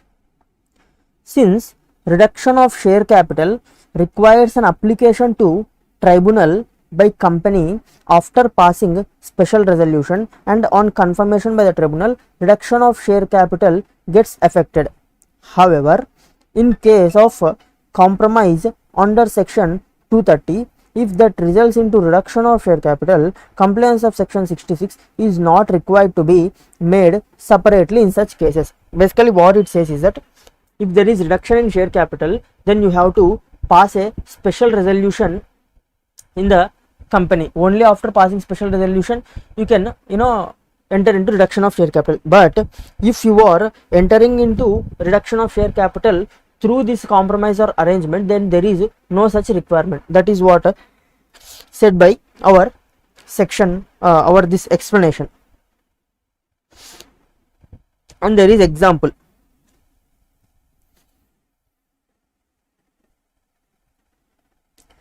Internal limited applied to tribunal for a scheme of arrangement between the company and its members under section 230 of Companies Act 2013. Okay.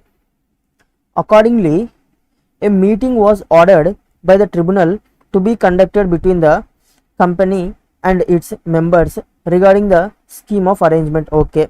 Few of the members of the company to whom notice was sent have some objections to be made to the scheme. Okay. As per the provisions of section 230 subsection 4 of the Companies Act, any objection to the compromise or arrangement shall be made only by persons holding the limit 10% of shareholding or having outstanding debt of not less than 5% of total outstanding debt as per latest. Okay, this we have already discussed. He has given some example, that's it.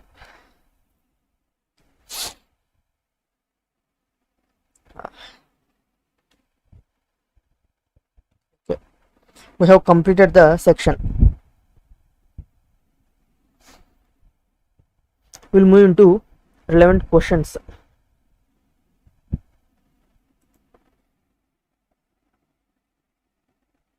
No problem. Question number 1.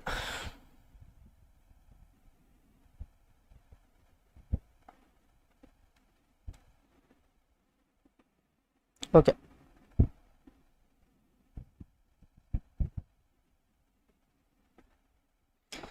A meeting of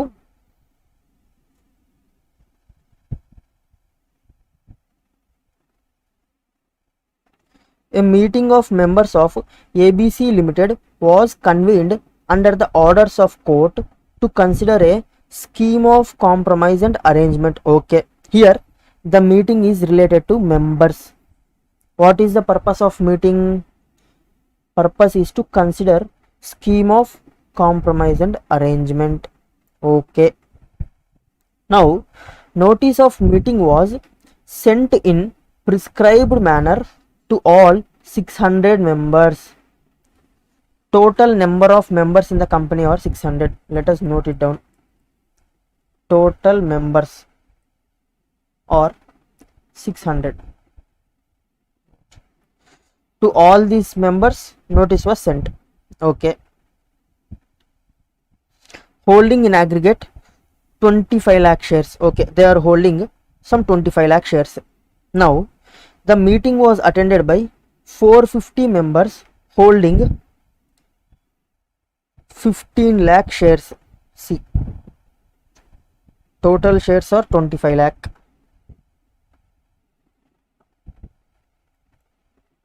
Shares. Of these attended members,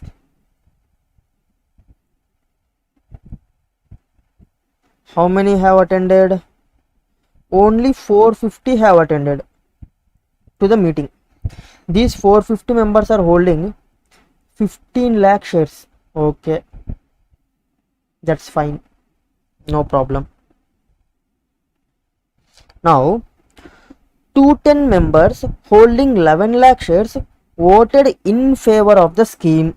Okay, of these attended members voted in favor, or 210 members, these members are holding 11 lakh shares. Okay,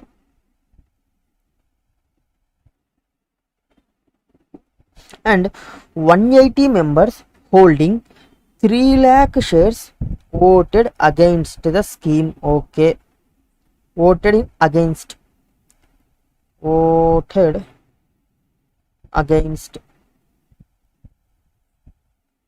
or how many? 180. These members are holding 3 lakh shares, and remaining members, how many will be remaining? 200, 300, 380, 390. Out of 450 who have attended the meeting, remaining 60 members not voted, not participated in meeting, not voted.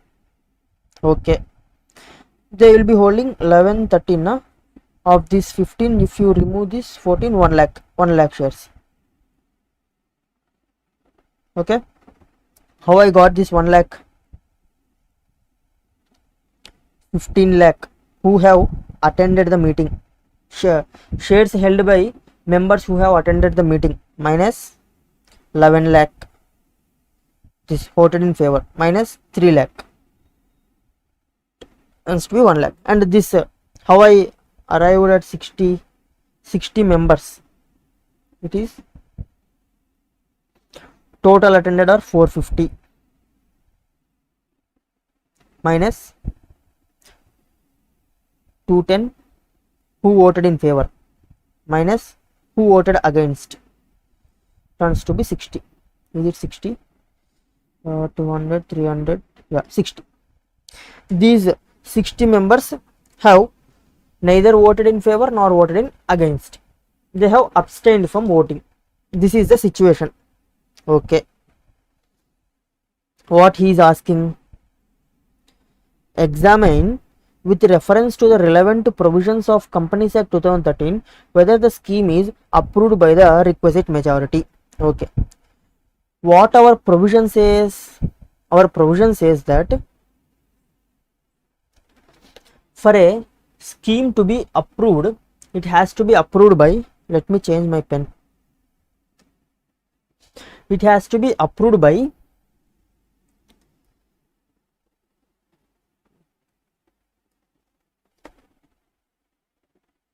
dual requirement.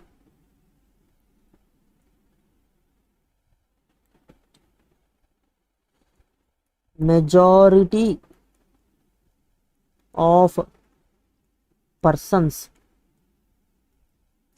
representing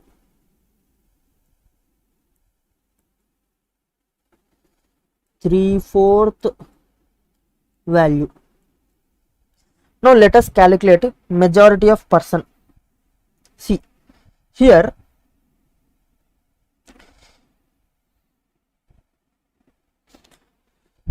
from whom you have to calculate majority, either 600 from total members, or members who have attended, or members who have just participated in voting, that is 210 plus 180, how much? 390. From these three numbers, which number you have to consider for calculating majority? The answer is out of 390. Let me confirm the same.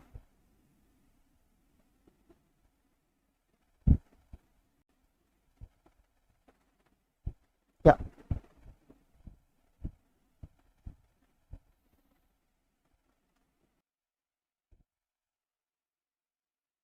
Yeah, you have to consider this 390. Of this 390, majority turns to be I need calculator, 1 minute.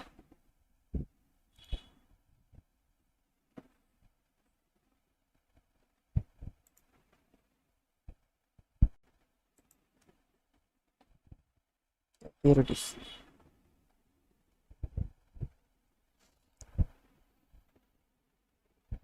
Yeah.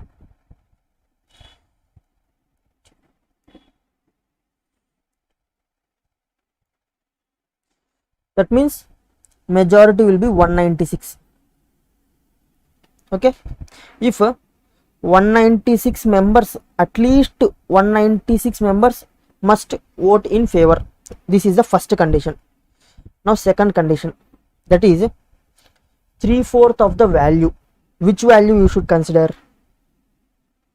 Whether 25 lakhs, that is total members that are present in the company, or 15 lakh who have attended the meeting, or just 14 lakh who have participated in the meeting. The answer is, you have to consider out of 14 lakh. 3/4 of 14 lakhs turns to be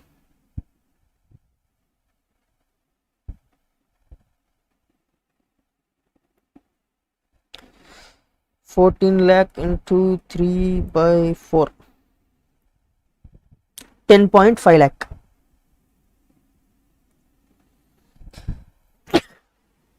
Excuse me, 10.5 lakh.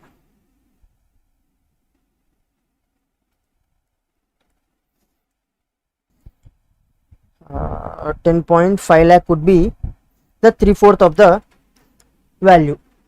Now for this scheme to be approved, the persons who have voted in favor must be at least 196 members holding at least 10.5 lakh value of shares.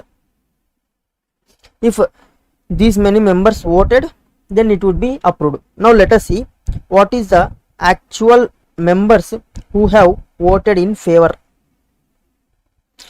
The question says that Oi.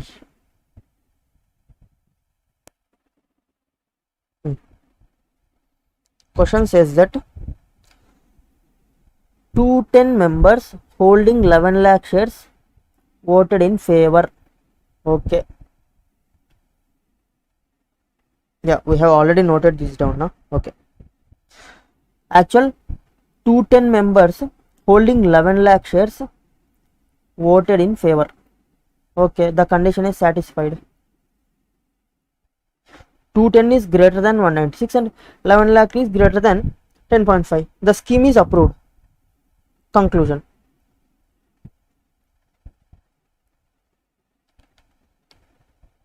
Scheme is approved. Okay. Let us see how you have to present this in the examination.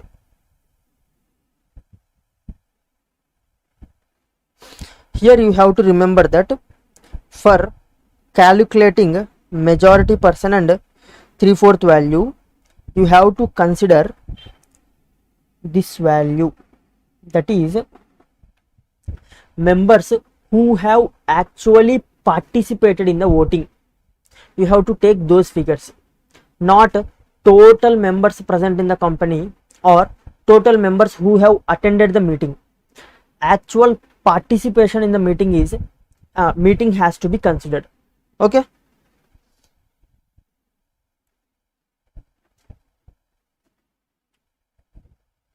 See, you will be able to understand these kinds of points only if you solve the questions. If you just go on reading the act, you will not be able to analyze these small points which are very important in the examination. You will be able to gain the grip over these kinds of twists which examiner may ask in the examinations only if you solve the questions. Therefore, even solving the questions is as much as important as reading the theory concepts. Okay. Let's see how he presented. As per section 230 subsection 6 of Companies Act 2013, where majority of persons at a meeting held representing 3/4 in value voting in person or by proxy or by postal ballot agree to any compromise or arrangement, and if such compromise or arrangement is sanctioned by tribunal by order, the majority of persons representing 3/4 value shall be counted of the following: creditors, class of creditors; members, class of members. As per the requirement of the case, we have to take those values. If the compromise is relating to creditors, you have to consider this. If it is relating to members, you have to consider this 3/4 of this value. Okay. Here he explains it. The majority is dual in number and in value. This is very important point which you have to mention. You have to say that the majority is dual in number and in value. A simple majority of those voting is sufficient, whereas the 3/4 requirement relates to value. The 3/4 value is to be computed with reference to paid up capital held by members present and voting. See, present and voting at the meeting. These people have to be considered for the purpose of calculating 3/4 value, and even the majority criteria. In this case, out of 600 members, 450 members attended the meeting, but only 390 members voted at the meeting. Okay. Out of 450 members who have attended, only 390 have voted. As 210 members voted in favor of the scheme, the requirement relating to majority in number is 196, which we have dealt, that is half of 390 is satisfied. 390 members who participated in meeting held 14 lakh. 3/4 of 14 lakh turns out to be 10 lakh 50,000, while 210 members voted for the scheme held 11 lakh shares. As both the requirements are fulfilled, the scheme is approved by the requisite majority. Okay. Even question number 2 is also same as that of question number 1, but I have changed the numbers. You can solve it. See, you have to mention the provision. You can change the numbers here. 1, 2, 3, 4.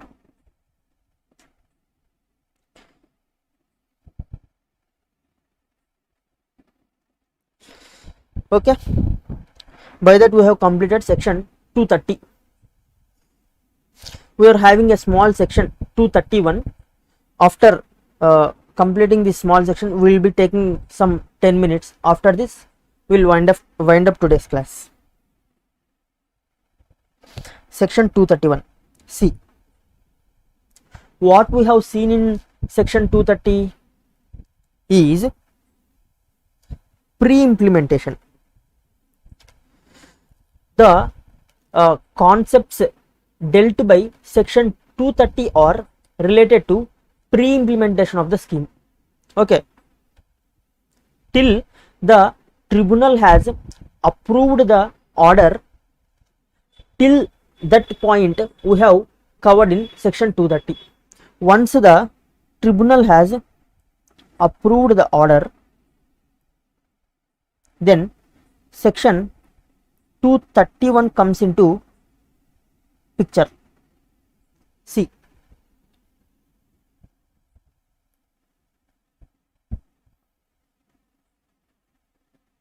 basically in section 230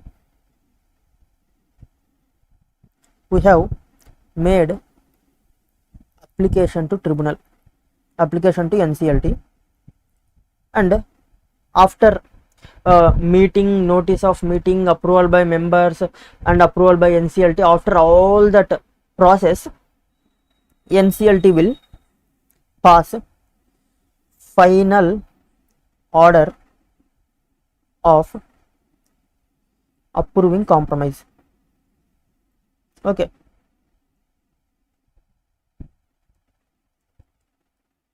Now this order has to be implemented in the company. Now the implementation part will start. Implement in the company. The tribunal has given the order, but what is the guarantee that the company will implement the order in the company as said by the tribunal? Therefore,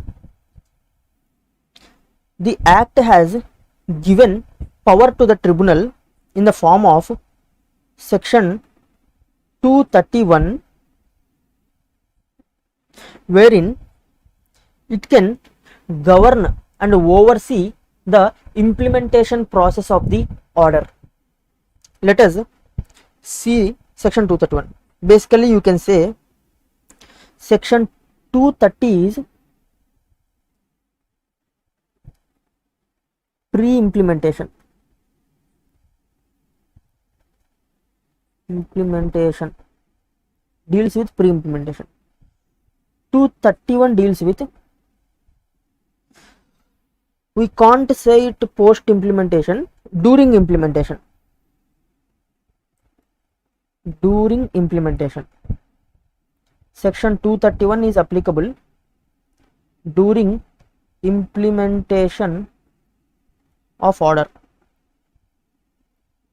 Okay, let us see 231, a small section which will be completed in 5 minutes. Section 231, procedure for compromise. Hope you understood the background behind section 231. Basically 231 is implemented, 231 is prescribed in the act to give power to the tribunal to oversee how the order given by the tribunal is being implemented in the company. If at all tribunal finds that order is not actually being implemented in the company, or implemented in the company by making some modifications to the actual order made by the tribunal, then tribunal can even wind up the company. Such kind of procedure, or such kind of what you can say, such kind of requirement is being mentioned in section 231. Let us see it. Procedure for compromise or arrangement. Oh, I think this we have to change this. 1 minute.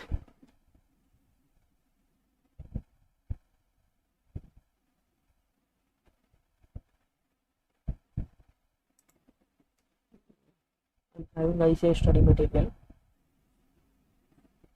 Yeah.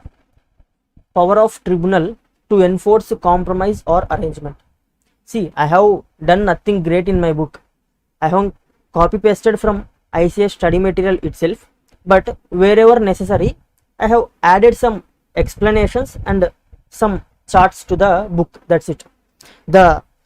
Everything will be from the ICA study material itself. The terminology and sentence formations, everything will be from ICA study material itself, because you will get the marks only if you write as per ICI. Okay, you have to change this as power of tribunal to enforce compromise or arrangement.